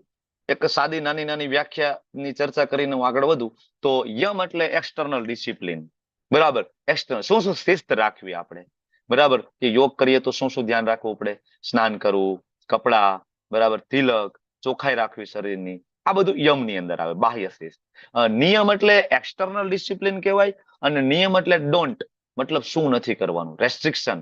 શું ખાવું જોઈએ, શું ના ખાવું જોઈએ, ક્યારે ખાવું જોઈએ, કેટલું ખાવું જોઈએ, ક્યારે ઊંઘવું જોઈએ, કેટલું ઊંઘવું જોઈએ, આ બધું નિયમ. બરાબર. અને ત્રીજું આસન. આસન તો સમજી શકાય એવી વાત છે. બરાબર ને, કેવી પોઝિશનમાં બેસીને યોગ કરવાના છે. બરાબર. આ આસનની વાત છે. અને એના પછી આવે પ્રાણાયામ. પ્રાણાયામ એટલે બ્રીધિંગ એક્સરસાઇઝ, કેવી રીતના શ્વાસ અને ઉચ્છ્વાસને કંટ્રોલ કરીએ છીએ. અને પછી આવે પ્રત્યાહાર. ઇન્દ્રિયોને વિષયોમાંથી ખેંચી લેવી અને એકાગ્ર કરવા માટેની જે કોશિશ જે છે એને કહેવાય પ્રત્યાહાર. અને એ જયારે એકાગ્ર થાય ત્યારે એને કહેવાય ધારણ. બરાબર. પણ એ સમયે પણ ડિસ્ટર્બ થઈ શકે છે એકાગ્ર થયા પછી પણ જયારે એનું કહેવાય મેડિટેશનનું પ્રથમ પગથિયું એટલે ધ્યાન આવે. બરાબર. ધ્યાનમાં જયારે કોઈ વ્યક્તિ બેસે ત્યારે એને ડિસ્ટર્બ થવાના ચાન્સીસ ઓછા છે પણ થઈ શકે છે. પણ છેલ્લે સમાધિની અવસ્થા. સમાધિની અવસ્થામાં કમ્પ્લીટલી સંઘ, ભગવાન સાથેનું કમ્પ્લીટ સંકલન થાય અને ત્યારે વ્યક્તિને ડિસ્ટર્બ કરો તો પણ ડિસ્ટર્બ થઈ શકે નહીં. બરાબર. ભગવાનના મહાન ભક્ત. સમાધિની વ્યાખ્યા સમાધિ વખતે હું ચર્ચા કરીશ. ચાલો તો હવે આપણે આગળ વધીએ. જો યમ ક્યાં આપ્યો છે તમારી ભગવદ્ ગીતામાં? ખોલો, આમનામ નહીં મળે. લખો 6થા અધ્યાયના 10મો શ્લોક છે, યમ માટેનો છે. ઉપર ટાઇટલ મારો કે આ યમ વિશે ભગવાન અહીંયા સમજાવે છે. જો અર્જુન બહુ બુદ્ધિશાળી હતા. બરાબર. અને ભગવાનને એવું હતું કે આપણે બધા બહુ બુદ્ધિશાળી છીએ કારણ કે એના દીકરા છીએ ને. તો ભગવાનને એવું નહોતું કે મારે આ બધાને એવું શીખડાવવું પડશે કે આ શ્લોક યમનો છે, આ શ્લોક નિયમનો છે, આ શ્લોક આસન વિશે હું કહું છું. એટલે ભગવાનને એમ હતું આપણે બુદ્ધિશાળી છીએ, શ્લોક વાંચશું સમજી જઈશું. પણ આપણે કળિયુગના જીવો, ધીમે ધીમે આપણે બુદ્ધિનું લેવલ એટલું ડાઉન ગયું કે શ્લોક વાંચ્યા પછી પણ આપણને ખબર ના પડે કે આ શ્લોક શેના વિશે છે. ત્યારે આચાર્ય આવે. બરાબર. આચાર્ય આપણને સમજાવે ભગવાન આ શ્લોકમાં યમ વિશેની ચર્ચા કરે છે. બરાબર. તો આચાર્ય આપણે કીધું છે 6.10મો શ્લોક છે યમ. કારણ કે એમાં શું કરવાનું છે. તો હવે તમે બધા હમણાં આંગળી તો ઊંચી કરી કે અમે યોગ કરીએ છીએ. સારી વાત છે, કરવું જોઈએ શરીર માટે. પણ હવે યોગ કરવા માટેની પહેલી કન્ડિશન ભગવદ્ ગીતાની અંદર ભગવાન આપે શું? કે ભાઈ જેને યોગ કરવો હોય એને એકાંત સ્થળે એકલા રહેવા જવું જોઈએ. શક્ય છે કળિયુગની અંદર? એકાંત સ્થળે જતું રહેવાનું છે, એકલું જતું રહેવાનું છે, આજુબાજુમાં કોઈ ના હોવું જોઈએ, બિલકુલ ડિસ્ટર્બન્સ ના હોવું જોઈએ અને એકલું જતું રહેવાનું છે. ઘર છોડો, બિઝનેસ છોડો, પત્ની છોડો, બાળકો છોડો, સમાજ છોડો. આ પહેલી કન્ડિશન છે યોગ માર્ગ ઉપર આગળ વધવા માટેની, અષ્ટાંગ યોગની સાધના કરવા માટે આગળ વધવાની આ પહેલી કન્ડિશન. હંમેશા મનને ધ્યાનપૂર્વક નિયંત્રિત કરવું જોઈએ. બરાબર. ભગવાનમાં નિયંત્રિત કરવું જોઈએ. અને પછી આ યમની વાત થઈ. હવે તો આમાં કેવું છે, પહેલાના સમયમાં તો આ થઈ શકતું હતું. આ જે યમ વાળી જે વાત થઈ ને મેં તમને, પહેલાના સમયમાં એકચ્યુઅલી આ સતયુગનો યુગ ધર્મ છે.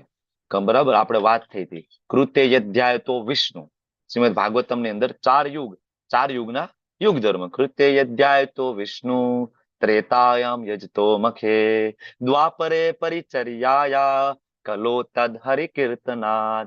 કલો તદ હરિકીર્તનાથ. કળિયુગનો યુગ ધર્મ છે એ ધ્યાન નથી, એ મેડિટેશન નથી, યજ્ઞ નથી, બરાબર, અને પરિચર્યા આ વિગ્રહ અર્ચા વિગ્રહ સેવા પણ કળિયુગનો યુગ ધર્મ નથી. કળિયુગનો યુગ ધર્મ એક જ છે, ભગવાન હરિનું નામ. એટલા માટે જ ભગવાન એના મહાન ભક્તોને પાર્ષદોને આ જ જ્ઞાન ફેલાવવા માટે મોકલ્યા. અને સ્વયં ભગવાન પણ આવ્યા. 500 વર્ષ પહેલા ચૈતન્ય મહાપ્રભુ આવ્યા, શું કીધું કે ભાઈ માત્ર હરે કૃષ્ણ મહામંત્રનું ચેન્ટિંગ કરો. રામાનુજાચાર્ય આવ્યા, શું કીધું? માત્ર ભગવાનનું નામ લો. મધ્વાચાર્ય શું કીધું? નામ. બરાબર. તુલસીદાસજીએ શું કીધું? કલિયુગ કેવલ નામ આધારા, માત્ર નામ. તો આ છેલ્લા નિંબાર્કાચાર્ય આવે, નિંબાર્કાચાર્ય શું કીધું? માત્ર રાધા કૃષ્ણનું નામ. તો આ છેલ્લા 5000 વર્ષની અંદર ભગવાનના જેટલા પણ મહાન ભક્તો આવ્યા, વૈષ્ણવ સંતો, એના આપણે એક જ વસ્તુ કીધી, શું? નામનો આધાર લો તમે. એની આદિ શંકરાચાર્યજી પણ આવ્યા, એમને પણ આજથી 2500 વર્ષ પહેલા, 2700 વર્ષ પહેલા એને પણ આપણને કીધું તમે ભજ ગોવિંદમ, ભજ ગોવિંદમ, ગોવિંદમ ભજ મૂઢ મતે. ગોવિંદને ભજો હે મૂઢ, હે મૂર્ખ, ગોવિંદને ભજો, એ તમારો ઉદ્ધાર કરશે. કૃષ્ણને ભજો, આદિ શંકરાચાર્યજીનું સ્ટેટમેન્ટ છે, ભજન પણ છે એના દ્વારા લખાયેલું, બરાબર. તો તેને એકાંત સ્થળે રહેવા જવું જોઈએ. એ સમયે શક્ય બનતું હતું સતયુગની અંદર, કારણ કે વાતાવરણ સારું હતું, ગુરુકુળમાં એજ્યુકેશન થતું હતું, બરાબર. હિંસક પશુથી કેમ રક્ષણ મેળવવું લોકો સમજી શકતા હતા, બરાબર. અને લોકો ફળ ફૂલ ખાઈને પણ રહી શકતા હતા, બરાબર ને. આજે તો આપણે યાત્રાધામમાં જઈએ તો એસી રૂમ ગોતતા હોય, બરાબર ને, કે ભાઈ એસી છે તો વૃંદાવનમાં આવું છે અમારે, તો અયોધ્યામાં રૂમ નથી મળતો. કા ભાઈ અયોધ્યા રૂમ નથી મળતો? અયોધ્યા કેમ? તો ટિકિટ નથી મળતી, ટ્રેનમાં ટિકિટ નથી મળતી, સ્લીપર કોચમાં અમે નહીં જાય, અમને જો 2 ટાયરમાં મળે તો જાય. આ આપણી રિક્વાયરમેન્ટ છે આજ યાત્રાધામમાં જવા માટે પણ, બરાબર ને. તો આપણાથી એકાંત સ્થળે જવું. અને યમ મતલબ યોગની પહેલી કન્ડિશન પૂરી થાય એમ નથી, આપણાથી કળિયુગના જીવોથી થાય એવું નથી. વેરી ડિફિકલ્ટ છે, વેરી ડિફિકલ્ટ છે. બીજું છે નિયમ. નિયમ એટલે જે મનુષ્ય અતિશય આહાર લે અને અથવા બિલકુલ આહાર નો લે, અતિશય ઊંઘ લે, બરાબર, અથવા તો પૂરી ઊંઘ ના લે, આના માટે યોગી થવાનું શક્ય નથી. આપણું તો નેઠો જ નથી ને કેટલું જમવું હોય. આપણું જમવાનું છે એના ઉપર નક્કી થાય ભાઈ. કેટલું જમવું હોય નક્કી કોણ કરે? બોલો, નક્કી કેવી રીતના થાય આપણે કેટલું જમવું છે? મેનુ જોઈ આપણને ભાવે છે, જે ભાવે એ બધા ખવાય, મન નક્કી કરે. મન તો પછીની વાત છે. મેન વસ્તુ સામે મેનુ શું પડેલું છે. મન તો નક્કી કરે ગુલાબજાંબુ ખાવા છે, ગુલાબજાંબુ પ્લેટમાં તો હોવા જોઈએ ને, સમજ્યા તમે? આપણું જમવાનું નક્કી કરે આપણી પ્લેટમાં કેટલી વસ્તુ શું છે, મને એમાં શું ભાવે છે. જો ભાવે એવી વસ્તુ છે તો હું ભરપૂર જમીશ એમાં, અને જો ભાવે એવી વસ્તુ નથી, બરાબર, તો આજે મારે ઉપવાસ છે. આના જેવી વસ્તુ છે. તો યોગી ના થઈ શકે, બરાબર. આહાર ઉપર કંટ્રોલ હોવો જોઈએ. કેટલું ખાવું, ક્યારે ખાવું. આજકાલ આપણે રાત્રે 12 વાગે પંજાબી ખાતા હોય બારે, બરાબર. આપણે ઘરે આવીએ ને 2 વાગે આપણે સૂતા હોઈએ, અને પછી સવારે 8 વાગે ઉઠીએ. 8 વાગે ઉઠીને આપણે ચા પીએ, માવો ખાઈએ, માવા ખાઈને પછી આપણે 8:30 વાગે 9 વાગે આપણી બાલ્કનીમાં યોગા મેટ લઈને જઈએ, અને પછી આપણે યોગા કરીએ 1 2 3 4. આ યોગ છે. સવારે 9 વાગે યોગ થાય, ચા પીને યોગ થાય. રાત્રે 12 વાગે પંજાબી ખાધું હોય, સવારે 8 વાગે યોગ થઈ શકે, બરાબર. યોગ કરવા હોય તો એને સૂવું પડે રાત્રે 9 વાગે, 9:30 વાગે મોડામાં મોડું. યોગ કરવા હોય એને ઉઠવું પડે સવારે 3 વાગે, 3:15 વાગે. યોગ કરતા હોય કોઈ દી સાંજે જમે નહીં, એનું ડિનર સ્કીપ થાય, અથવા તો માત્ર ફ્રૂટ લે, અથવા તો માત્ર દૂધનો એક ગ્લાસ લે, ત્યારે જ એ યોગ કરી શકે. કોઈ વ્યક્તિ એમ કે હું રાતનું ડિનર ફૂલ પ્લેટ લઉં અને સવારે કરું, ના થાય. ઇસ્કોનના ભક્તો મોસ્ટલી જે લોકો મંગલા આરતીમાં રોજ ઉઠતા હશે એ બધાને અનુભવ થયો હશે કે તમારે મંગલા આરતીમાં ઉઠવું હોય તો તમે સાંજે જો તમે હેવી ડાયટ લીધું હશે, તમે સવારે ઉઠી જ નહીં શકો. તમે અને ઉઠશો ને તો તમારું બધું પરાણે થશે, બરાબર. કે પ્રભુજીએ કીધું છે ને માળા કરવાની છે, હરે કૃષ્ણ હરે કૃષ્ણ કૃષ્ણ હરે કૃષ્ણ હરે કૃષ્ણ હરે કૃષ્ણ, આવું થવાનું છે. અને આ તમારો અનુભવ હશે. પણ જો પેટ ખાલી હશે રાત્રે, બરાબર, અને સવારે ઉઠાઈ પણ જશે, મંગલા આરતી એટેન્ડ પણ થશે, અને 16 માળા સરસ થશે, બરાબર ને. કેટલું ખાવું, ક્યારે ખાવું, આ બધું આ નિયમ છે યોગ કરવા માટેના, આગળ વધવા માટેના. ઓકે. એટલે આહાર વિહાર નિંદ્રા, કાર્ય કરવાની આદત. એવું નહીં કે સવારે ઉઠ્યા 8 વાગે ઉઠ્યા રાત્રે 12 વાગે સુધી કામ જ કરીએ કામ નહીં. આના ઉપર કંટ્રોલ હોવો જોઈએ. શાસ્ત્રમાં ભક્તિનો ઠાકોરજી આપણે કહે છે કે 24 કલાકમાંથી 8 કલાક ખાવા પીવાના સુવાનું, 8 કલાક નોકરીએ જવાના, પૈસા કમાવીને ઘરે આવવાના, અને 8 કલાક છે એ ભક્તિ માટેના છે. આ નિયમ શાસ્ત્રનો આપ્યો છે.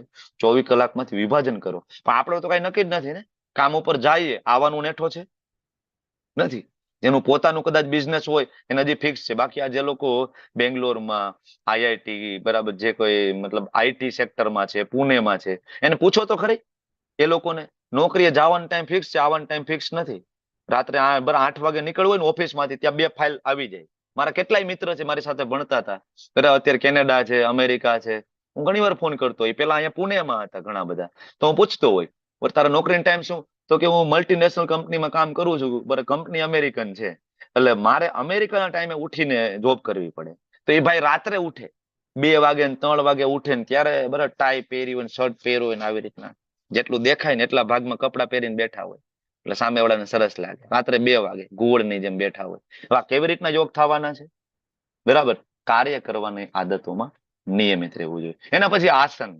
આ તો સમજી શકાય એવું છે. કુસા ઘાસ, બરાબર ને, દુર્વા ઘાસ જે આવે એનું, બરાબર, ઓલી જે આવે ચટાઈ ટાઈપનું, એ પાથરીને બેસવાનું. કારણ કે પવિત્ર મળે, શાસ્ત્રની દ્રષ્ટિએ ખૂબ પવિત્ર છે. તમે લેવલ 2 માં આવશો ત્યારે આના ઉપર ચર્ચા પણ કરીશું. શું કામ પવિત્ર છે, શું ફાયદો છે કુસા ઘાસનો. મૃગ ચર્મ ઢાંકી, સુવાળું વસ્ત્ર પાથરી. આસન બહુ ઊંચું ના હોવું જોઈએ, નહીતર ઘમંડ આવી જાય. બહુ નીચું ના હોવું જોઈએ, નહીતર જીવજંતુ હેરાન કરે. અને પવિત્ર સ્થાનમાં હોવું જોઈએ. પેલા એકાંત જોઈએ અને બીજું શું જોઈએ? પવિત્ર. હવે આજે કળિયુગની અંદર જે જગ્યા એકાંત છે એ પવિત્ર નથી રહી. તમારા ગામમાં જો એવા ઘણા બધા બગીચા હશે, લોકો ત્યાં નહીં જતા હોય. ક્યારેક તમે આટો મારજો ને, બરાબર, દારૂની કોથળીઓ મળશે, પ્રેમી પંખીડા મળશે, બરાબર, ગંજેરીઓ, ચરસીઓ હુતા પડેલા જોવા મળશે. તો જે એકાંત છે એ પવિત્ર નથી રહ્યું, અને જે પવિત્ર જગ્યા છે ને ખૂબ ભીડભાડ છે, બરાબર. તો કળિયુગમાં આ કન્ડિશન પણ, બરાબર, એ પ્રોવાઈડ નથી થતી. તો યોગીએ સ્થિર થઈને આસન ઉપર બેસવાનું. 11મો 12મો શ્લોક આસનનો, 13મો 14મો પણ આસનનો. એમાં શરીરનું પોસ્ચર વિશે ભગવાન કહે છે, બરાબર, કે શરીર, ગરદન, માથું ટટ્ટાર રાખવું, નાકના અગ્રભાગ ઉપર દ્રષ્ટિને સ્થિર કરવાની છે. આ પ્રમાણે સ્થિર થઈ સંયમિત મનથી ભયરહિત થવો જોઈએ. કેવો? આપણે તો સતત ભય છે. કાલે મારું શું થશે, નોકરી રહેશે કે નહીં, મને કોરોના તો નહીં થઈ જાય ને, મને ઓલી બીમારી તો નહીં થઈ જાય ને, મને આ છોડીને તો નહીં જતા રહે, મને ઓલો છોડીને તો નહીં જતો રહે. સતત ભય છે. પરિવારનો, શરીરનો, માનસિક, આર્થિક, સતત ભય. અને સૌથી ઇમ્પોર્ટન્ટ કન્ડિશન ભગવાન આપે છે હવે, કે વિષય જીવનથી પૂર્ણ રીતે મુક્ત થઈને. વિષય જીવન એટલે જાતીય જીવન, સ્ત્રી પુરુષના સંબંધો. એનો મતલબ એવો થયો કે બ્રહ્મચર્યનું પાલન કરવું પડશે. તો જેને યોગ માર્ગ ઉપર ચાલવું હોય, ધ્યાન માર્ગ ઉપર ચાલવું હોય, અષ્ટાંગ માર્ગ ઉપર ચાલવું હોય, એના માટે પહેલી કન્ડિશન શું છે? બ્રહ્મચર્યનું પાલન. એટલા માટે તમે શંકરાચાર્યજીના ફોલોઅર્સ બનવા માંગો, શંકરાચાર્યજી પાસે તમે દીક્ષા લેવા જાઓ, તો શંકરાચાર્યજી તમને મને દીક્ષા ના આપે. પહેલી કન્ડિશન શંકરાચાર્યજીની શું છે? સંન્યાસ ગ્રહણ કરો. સંન્યાસથી તમે થાવ તો જ તમને માયાવાદની અંદર તમને સંન્યાસી મતલબ દીક્ષા પ્રાપ્ત થાય. ત્યાં સુધી તમને દીક્ષા પ્રાપ્ત થતી નથી. કારણ કે જાતીય જીવનથી મુક્ત હોય એ યોગ કરી શકવાનો છે. આપણે કેવી રીતના યોગ કરી શકવાનો? મનુષ્ય અંતઃકરણમાં મારું ચિંતન કરવું. અને હવે અંતઃકરણમાં કોનું? ઓમનું, પ્રકાશપુંજનું, બ્રહ્મજ્યોતિનું, કે કોઈ મનોકલ્પિત અવતારો વિસ્તારોનું નહીં. કૃષ્ણ એમ કહે છે મારું ચિંતન કરવાનું છે અને મને પોતાનું અંતિમ ધ્યેય માનવાનું છે. ભગવાનને પરમાત્મા તરીકે હૃદયમાં એનું ધ્યાન ધરવાનું. આ આસન. પછી પ્રાણાયામ. પ્રાણાયામમાં 5મા અધ્યાયના 2 શ્લોક આપણે પ્રાણાયામ વાળા છે, કે એમાં જનરલી શ્વાસને બહાર કાઢવો, શ્વાસને અંદર લેવો, એને કઈ રીતના બેલેન્સ કરવું. ભક્તિ શાસ્ત્રીમાં વિસ્તારપૂર્વક આપણે આ સમજતા હોઈએ છીએ કે આ બેલેન્સ કેવી રીતના થાય. બેલેન્સ થાય ત્યારે કન્ડિશન કઈ આવે, બરાબર. આગળના જે યોગીઓ છે એના એક્સપિરિયન્સ, આ બધી ત્યાં આપણે ચર્ચા કરતા હોઈએ છીએ. તો 2 ભ્રમરોની વચ્ચે દ્રષ્ટિને કેન્દ્રિત કરવી. શ્વાસ ઉશ્વાસને અસ્કરોની અંદર, એટલે કે બાહ્ય કુંભક, આભ્યંતર કુંભક, રેચક, આ બધી જે પદ્ધતિ આપેલી છે આ બધું કરવાનું. અને એ ધીમે ધીમે પ્રાણાયામની પરિસ્થિતિ ઊભી થાય. અને પછી પ્રત્યાહાર. પ્રત્યાહાર એટલે શરીર, મન તથા કર્મમાં હરમેશ સંયમનો અભ્યાસ કરો. સંયમ એટલે ઇન્દ્રિયોને કંટ્રોલ કરો. આપણે તો 7 મિનિટની માળા કરીએ, ઇન્દ્રિયો ભાગે છે આપણી. આ કામ છે, ઓલું કામ છે, અહીંયા જવાનું, ત્યાં જવાનું છે, આ છે, ફલાણું ઢીકણું, સતત ચાલુ છે, બરાબર. તો પ્રત્યાહાર, ઇન્દ્રિયોને ખેંચો, બરાબર. તો આ ભૌતિક અસ્તિત્વ જયારે તમારું સમાપ્ત થશે ત્યારે ભગવત ધામ પ્રાપ્ત થશે. આપણું ભૌતિક અસ્તિત્વ ક્યારે સમાપ્ત થાય? બરાબર. જ્યારે ઇન્દ્રિયોને આપણે સંયમિત કરી શકીએ તો આ પ્રત્યાહાર છે. પછી આવે ધારણા. હવે જ્યારે ઇન્દ્રિયોને સંયમિત કરી છે તમે, અને તમે તમારું ધરણ ઉપર જ્યારે તમે ધ્યાન કરવાની ટ્રાય કરો છો, અને પછી જ્યારે તમને તમારું ધરણ ક્યારેક ક્યારેક દેખાય છે, બરાબર, ભગવાન કૃષ્ણ ઉપર ધ્યાન કરતા હોય, રામચંદ્ર ઉપર ધ્યાન કરતા હોય, ઘણા ભગવાન કૃષ્ણના અંગૂઠા ઉપર ધ્યાન કરતા હોય, અને એ જ્યારે તમને ક્યારેક ક્યારેક ક્યારેક દેખાય છે, તો ધારણાની કન્ડિશન સુધી તમે પહોંચ્યા છો. કારણ કે એના માનસિક કાર્ય સંયમિત થાય, ક્યારેક બ્લિંક થાય, બરાબર, અને સર્વ ભૌતિક ઈચ્છાઓથી રહિત થઈ જાય, ત્યારે યોગમાં શું સ્થિર છે. હવે જો આની પેલા આપણે વાત થઈ હતી, ઘણા બધા એમ કે અત્યારે યોગ કરીએ ને અત્યારે પણ ભગવાનના દર્શન થાય.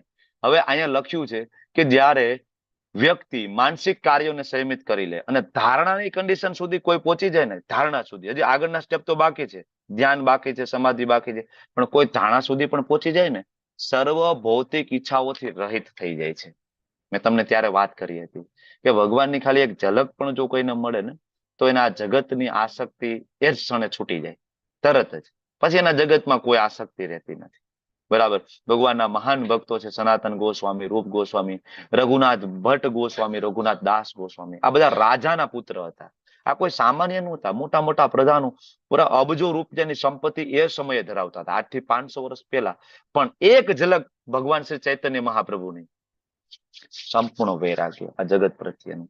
તો જયારે ધારણા થાય ને, કોઈ ધારણા સુધી પણ પહોંચે ને, તો પણ ભૌતિક ઈચ્છાઓથી રહિત થઈ જાય, અને તો એને યોગમાં સુર સ્થિર કરેલું. કોઈ એમ કે ના હું સવારમાં યોગ કરું છું અને મને મારું ધારણ મને દેખાય છે, અને પછી 4 કલાક પછી આપણે જોઈએ તો એ વ્યક્તિ પાછા ભૌતિકતામાં ડૂબી ગયો હોય, તો મતલબ ધારણ સુધી જે આપણે પહોંચ્યા નથી. કારણ કે તો આપણે ભૌતિકતામાં ડૂબીએ નહીં, બે બાજુ કોઈ દિવસ પગ ના રહીએ, કા આ બાજુ રહીએ કા આ બાજુ રહીએ, બરાબર. તો ધારણા અને પછી ધ્યાનની અવસ્થા. હવે જ્યારે વ્યક્તિ ધારણ કરે, એને એનું ધારણ જે ધરણ દેખાય, હવે હવે ધ્યાનમાં આવે ને, તો પછી એનું મન એમાં સ્થિર થઈ જાય, પછી એને બીજા વિચારો નથી આવતા. આપણે કેમ માળા કરતા હોય ત્યારે એમ થાય કે જલ્દી માળા પૂરી થઈ જાય ને પ્રભુજી આ લેક્ચર જલ્દી પૂરો કરે તો સારું, આજે તો આ દશેરા છે ને ઘણું બધું ઘરમાં કામે છે ને પ્રભુજી ચાલુ તો કર્યું છે ને જલ્દી પતે તો સારું. આપણું માળા તો આની જ હાલતી હોય, કૃષ્ણની માળા નથી હાલતી, બરાબર. પણ જેને ખરેખર કૃષ્ણમાં ધારણ સુધી પહોંચે ને એટલીસ્ટ, અને ધ્યાન સુધી પહોંચે તો પછી ફિક્સ છે, નહીં પ્રભુજીએ કીધું છે કરવાની છે, 7 મિનિટ છે, બરાબર. ભગવાનની અલગ અલગ લીલાઓ વિશે વિચારે, નામમાં ફોકસ કરે, શબ્દમાં ફોકસ કરે, કૃષ્ણ રામમાં ફોકસ કરે, ત્યારે વાયુ રહિત સ્થાનમાં દીવો અસ્થિર થતો નથી. એવી રીતે યોગીનું મન સ્થિર રહે છે. ધ્યાન પણ આમાં પણ કોઈ બહારથી પવન આવે ફૂંક મારે તો ડિસ્ટર્બ થઈ જાય છે, ધ્યાનમાં પણ ડિસ્ટર્બ થાય. એટલે એનાથી ઉપરની જે અવસ્થા આવે એ સમાધિની અવસ્થા છે. સમાધિની અવસ્થામાં જયારે કોઈ પહોંચી જાય, બરાબર, તો એ વ્યક્તિની માનસિક ક્રિયાઓ કમ્પ્લીટ પૂરી થઈ ગઈ. પછી બરાબર મન ભગવાનમાં લાગી ગયું, ભૌતિક માનસિક ક્રિયા ત્યાં પૂરી થઈ ગઈ. આ એનું વિશિષ્ટ લક્ષણ છે. પછી તમે એની બાજુમાં જઈને તમે શેર બજારની વાતો કરો, રાજકારણની વાતો કરો, એને કાંઈ લાગતું ઓળખતું નથી, એનું ધ્યાન નથી. કારણ કે કોઈ સમાધિની અવસ્થા સુધી પહોંચે, ધારણની અવસ્થા સુધી પહોંચે, અને ભગવાનના નામ સિવાય એને પછી ક્યાંય રુચિ નથી, બરાબર. આનું વિશિષ્ટ લક્ષણ છે, બરાબર.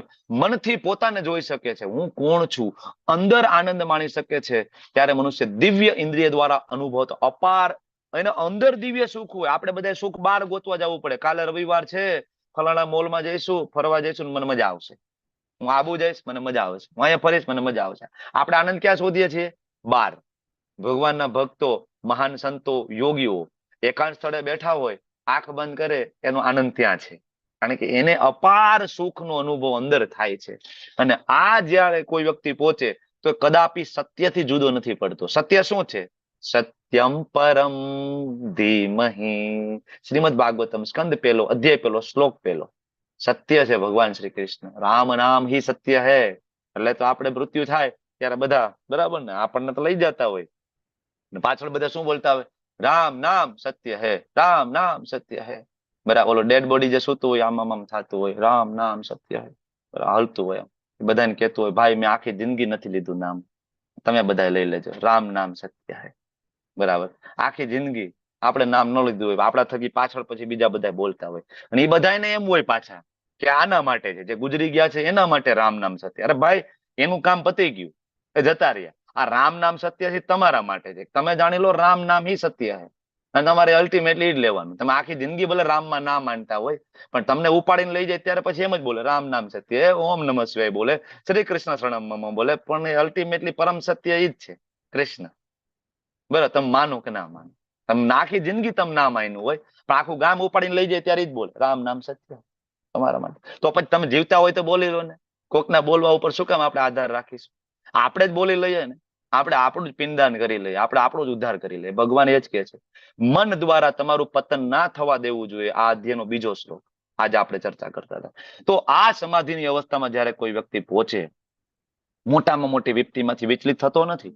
બરાબર, આ જગતના કોઈ પણ દુઃખોમાંથી અલ્ટિમેટલી મુક્તિ છે. નરસિંહ મહેતા બરાબર જયારે બેઠા હોય અને તમને ખબર છે ને એના પિતાજીનું શ્રાદ્ધની વિધિ હતી, બરાબર, કોઈ ઘી નથી આપતું જુનાગઢની અંદર. એક દુકાન વાળો કે ઘી આપો પણ એક ભજન ગાવ. નરસિંહ મહેતા એ તો આ તો જોતું હતું ને વૈદ્ય કીધું, તરત બરાબર ખિસ્સામાં જ કરતા લતા કાઢીને ચાલુ કર્યું. બરાબર, જેવું ચાલુ કર્યું તરત જ સમાધિની અવસ્થા. પછી એને બાહ્ય પરિસ્થિતિ શું છે, દુકાન વાળો છે કે નહીં, શ્રાદ્ધનો ટાઈમ થઈ ગયો છે, ઘરે મહેમાન આવીને રાહ જોવે, કઈ લેવા દેવા નથી, કામ પૂરું થઈ ગયું, દિવ્ય સુખનો આનંદ. ત્યારે ભગવાન દ્વારકાથી દોટ મૂકે છે કે આ મારો ભગત અહીંયા બેઠો છે અને આ ઘરે મહેમાન આવ્યા છે, પત્ની છે માથા ભારે, આ જાશે બરાબર તો આને ધોકાવશે, ચાલો રૂક્ષ્મણીજી બલરામજી આપણે જાય, અને શ્રાદ્ધની વિધિ પૂરી કરે છે. સાંજે 4 વાગ્યા સુધી નરસિંહ મહેતા ઘરે નથી આવતા. બપોરે 12 વાગ્યાનું જમણ વરે, સાંજે 4 વાગ્યા સુધી ઘી લઈને નથી આવતા. આ સમાધિની અવસ્થા છે કે આ અવસ્થામાં કોઈ પહોંચે તો પછી ભૌતિક વિષયોથી એનું કાર્યક્રમ સમાપ્ત થઈ જાય. હવે આ બધી વાત કરી ભગવાને, બરાબર, યમ નિયમ આસન પ્રાણાયામ પ્રત્યાહાર ધારણા ધ્યાન સમાધિ, બરાબર ને, બધી વાત કરી. તમને મને એમ થાય કે હું કરી લઉં અને હું યોગ કરીશ. કેટલો અષ્ટાંગ યોગ ધ્યાન યોગ કળિયુગમાં ડિફિકલ્ટ છે, હવે અર્જુન કહે છે એ મધુસૂદન આપે જે યોગ પદ્ધતિ તમે જે સંક્ષેપમાં વર્ણવી છે ને, તે મને તો અવ્યવહારુ લાગે છે. કારણ કે આ નિભાવી ના શકાય. કારણ કે ચંચલમ મન કેવું છે, ચંચળ ને અસ્થિર છે. તમે કહો છો આ પ્રેક્ટિકલ નથી, આ ડિફિકલ્ટ છે આ કળિયુગની અંદર. એટલે શ્રીલ પ્રભુપાદજી બહુ ક્લિયરલી કહે છે કે આ ધ્યાન યોગ વાળી પ્રેક્ટિસ છે કળિયુગની અંદર પોસિબલ નથી. અને આની આ વસ્તુ 12મા અધ્યાયના 5મા શ્લોકમાં પણ ભગવાન કહે છે કે આ વસ્તુ શક્ય નથી. બરાબર, માત્ર ક્લેશો અધિકતર તેસામ, એમાં માત્ર ક્લેશ પ્રાપ્ત થાય જો કળિયુગમાં આ પ્રેક્ટિસના માર્ગે તમે ચાલો તો. બરાબર, તો ક્ષણિક તમને આનંદ પ્રાપ્ત થઈ શકે. જે લોકો પ્રેક્ટિસ કરતા હશે ને ખ્યાલ હશે, ક્ષણિક આનંદ પ્રાપ્ત થાય. પણ જેવો સૂર્યોદય થાય ફરીથી ભૌતિકતામાં ડૂબો એટલે ફરીથી એ ટેન્શન ડિપ્રેશનમાં તમે પાછા ડૂબો જ છો. બરાબર, તો ક્ષણિક આનંદ પ્રાપ્ત થાય, પરમેનન્ટ આનંદ પ્રાપ્ત થઈ નથી શકતો કળિયુગની અંદર. બાકી પદ્ધતિ બરાબર છે. જેમ મેં કીધું એમ કે મેડિકલ સ્ટોરમાં માથાના દુખાવાની દવા 15 પ્રકારની હોય, બધી માથાનો દુખાવો મટાડે જ છે. પણ આપણે કઈ દવા લઈશું? તો કે ડોક્ટર પાસે જઈને ડોક્ટર આપણને કહે છે કે ભાઈ તમને માઇગ્રેન છે અને તમારે માઇગ્રેનની દવા લેવાની છે, અને એ લઈશું તો આપણું માથું ઉતરી જશે. બાકી બધી માથાની દવા છે કામ કરે જ છે, પણ આપણા માટે નથી. એમ યોગ પદ્ધતિ, જ્ઞાન યોગ, કર્મયોગ, હઠ યોગ, ધ્યાન યોગ, આ બધી પદ્ધતિ કારગત છે, શાસ્ત્રમાં આપી છે બધું, પણ કળિયુગની દવા નથી આ. કલો તદ હરિ કીર્તનાથ. કળિયુગની દવા માત્ર ભગવાનનું નામ છે, એના નામનો પવિત્ર નામનો જપ છે, કીર્તન છે. ઓકે, તો અવ્યવહારુ છે, નભા. આ કોણ કે છે ખબર છે? અર્જુન એમ કે છે કે નભાવી ના શકાય. તમને ખબર છે આ એ જ અર્જુન છે કે જેને એ જ પદ્ધતિ દ્વારા શિવજીને પ્રસન્ન ત્યારે કર્યા હતા. બરાબર છે, શિવજીને પ્રસન્ન કર્યા હતા. અને અર્જુનજીનું ફોકસ, બરાબર, અર્જુનજીનું ગ્લોરિફિકેશન ભાગવતમની જેની અંદર સાંભળો તમને ખબર પડે. ગુરુ મહારાજ કે છે શું દેખાય છે અર્જુન? મને પક્ષીની આંખ દેખાય છે. બરાબર ને, લગ્ન કરવા ગયા હતા, શરત હતી ખબર છે ને, નીચે જોવાનું ઉપર માછલીની આંખ વિંધવાની. આ અર્જુનનું મન છે, ફોકસ્ડ, એકદમ પરફેક્ટ. અને આ એ 5 પાંડવો છે. યક્ષના જવાબ આપીને બધા ફરીથી, બરાબર, યુધિષ્ઠિર મહારાજે યક્ષના પ્રશ્નના જવાબ આપ્યા હતા. અને આ એ અર્જુન છે કે જેની સાથે શિવજીએ પણ યુદ્ધ કરવાની ઈચ્છા દર્શાવી હતી. નહીં નહીં, મારા ભક્તને એકવાર પરીક્ષા કરી લઉં. ધમાસાણ યુદ્ધ થાય છે. અર્જુન ખબર છે ને, ઓલું જે જંગલી ભૂંડ હોય, સુવર, બરાબર, બધાના ખેતરમાંથી અનાજ ઉખાડી લેતું હતું અને કેટલા બધાને મારી પણ નાખ્યા હતા. તો ક્ષત્રિય ધર્મ હતો કે આવા જે આતતાઈઓ એનો વધ કરવો. અર્જુને જોયું, અર્જુને તીર છોડ્યું. સામેથી શિવજી પણ પારધીના સ્વરૂપમાં છે, શિકારી સ્વરૂપમાં. શિવજીએ પોતાનું તીર છોડ્યું. બેયના તીર એક સાથે સુવરમાં લાગે છે, બે નજીક જાય છે. અર્જુન કે આ તીર મેં માર્યું છે. શિવજી કે મેં માર્યું છે. અર્જુન કે ના ના, મારું તીર પેલા લાગ્યું છે. શિવજી કેવું છે કે ચાલ તો થઈ જાય કે આપણે બે એક વખત યુદ્ધ કરીને હમણાં જોઈ લે કોણ બળ્યો છે. શિવજી અને અર્જુનનું ઘમાસાણ યુદ્ધ થાય છે.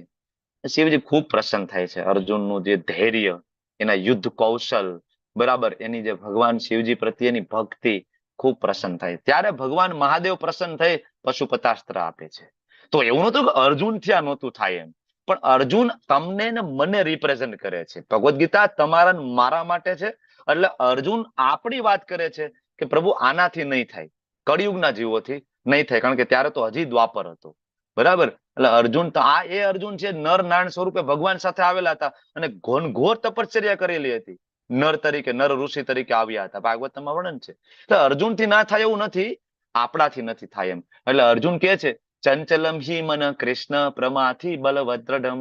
કૃષ્ણ મન તો બહુ ચંચળ છે, ઉચ્છ્રલન છે, કોઈનું માને નહીં, દુરાગ્રહી, હઠી છે અને બહુ બળવાન છે. ગમે એમ પકડો તો પ્રભુ મન પકડી શકાય એવું નથી. છે ને, થાય છે ને એવું, માળા હાથમાં લઈ અને મન એવું ભાગે, ગમે એમ પકડો તો ખેંચીને પાછું લઈ આવો, માળામાં ધ્યાન દો, થોડીક વાર રહેશે, હરે કૃષ્ણ હરે કૃષ્ણ, ત્યાં પાછું બીજા વિચારે ભાગી જશે. થાય છે ને આવું, કે મારી સાથે જ થાય છે, તમારી સાથે નથી થતું? થાય છે તો વાંધો. ઓકે. તો મન ખૂબ ચંચળ છે. ચંચલમ હિ મન કૃષ્ણ પ્રમાથી બલવદ્રઢમ. ભગવાન મનને કંટ્રોલ રાખવું બહુ અઘરું છે. તમે કહેતા હોય તો તસ્યાહમ નિગ્રહ મન્યે વાયુરીવ સુદુષ્કરમ. તમે કહેતા હોય ને પ્રભુ વાયુને કંટ્રોલ કરવાની મારામાં ક્ષમતા છે. અર્જુન પાસે એવા શસ્ત્ર હતા. અત્યારના શસ્ત્ર અગ્નિબેઝ છે, જે આપણું ગન કહો, આપણી તોપ કહો, મશીન ગન કહો, પિસ્તોલ કહો, આ બધા શસ્ત્ર કેવા છે? અગ્નિબેઝ. અર્જુન પાસે વાયુ બેઝ, જળ બેઝ, પૃથ્વી બેઝ, આ બધા શસ્ત્ર હતા. અર્જુન એક શસ્ત્ર, બરાબર, એનું ફેંકતા વંટોળ આવતો હતો. એક શસ્ત્ર ફેંકતા વંટોળને રોકી શકતા હતા, વરસાદને લાવી શકતા હતા, વરસાદને રોકી શકતા હતા. એટલે એમ કે છે વાયુને રોકવું તો બહુ મુશ્કેલ છે ને, વાયુને રોકવું બહુ જ અઘરું છે. અત્યારે પણ વિજ્ઞાનથી પણ બહુ અઘરું છે. જો તો આ મોટા મોટા વંટોળિયા આવે છે તો નો વૈજ્ઞાનિકો રોકી દે. ઘમાસાણ, ખબર છે ને, કારખાના ઉડાડી દે છે. બરાબર. જયારે મોટા મોટા ટોર્નેડો આવે છે, નથી રોકી શકતું સાયન્સ આજે પણ. પણ અર્જુન પાસે એ શક્તિ હતી. પ્રભુ કહેતા હોય તો વાયુને રોકી દઉં, પણ આ શક્ય નથી. મન બહુ જ અઘરું છે કંટ્રોલ કરવું. ત્યારે અર્જુનને ભગવાન જવાબ આપે છે, ના અર્જુન, તારી વાત સાચી છે. શ્રી ભગવાન ઉવાચ અસંશયમ મહાબાહો. એ મહાબાહો અર્જુન, કોઈ શંકા નથી, તું કેસી વાત સાચી છે. જો આ સારા ટીચરનું લક્ષણ છે, પેલા એની સાથે એગ્રી કરે છે, ના તમારી વાત સાચી છે અર્જુન, તું કેસી બરાબર છે, પણ થઈ જશે. શું? અભ્યાસ એને તો કોનતે વૈરાગ્ય ચગુહ્યતે. અર્જુન, અભ્યાસ કરો, વૈરાગ્ય, ડૂઝ અને ડોન્ટ, થઈ જશે. ધીમે ધીમે પ્રેક્ટિસ કરશો તો મન કંટ્રોલમાં આવશે. એમ આપણે માળા કરીએ, એક માળા કરીએ, એક માળા કરીએ, એક માળા કરીએ, બે કરીએ, બે કરીએ, બે કરીએ, ત્રણ કરીએ, આમ કરતા કરતા કરતા કરતા એક દિવસ અભ્યાસ, પ્રેક્ટિસ મેક એ મેન પરફેક્ટ. બરાબર. એનાથી 16 માળા આરામથી થશે. 2 કલાક એક જગ્યાએ બેસીને આરામથી સવારે થશે. ઇસ્કોનના ભક્તો બધા કરે જ છે 16 માળા, બધા જેટલા દીક્ષિત ભક્તો છે મિનિમમ 16 રાઉન્ડ કરે છે, બધા કરે છે, કોઈ નવીનતા નથી. કરે છે લોકો સવારે. તમે આવજો કાલ સવારે 4 વાગે, તમારી સાથે લિંક શેર કરશે આજે, બરાબર, આપણા કોહોસ્ટ. બરાબર. લિંક ઉપર ક્લિક કરજો.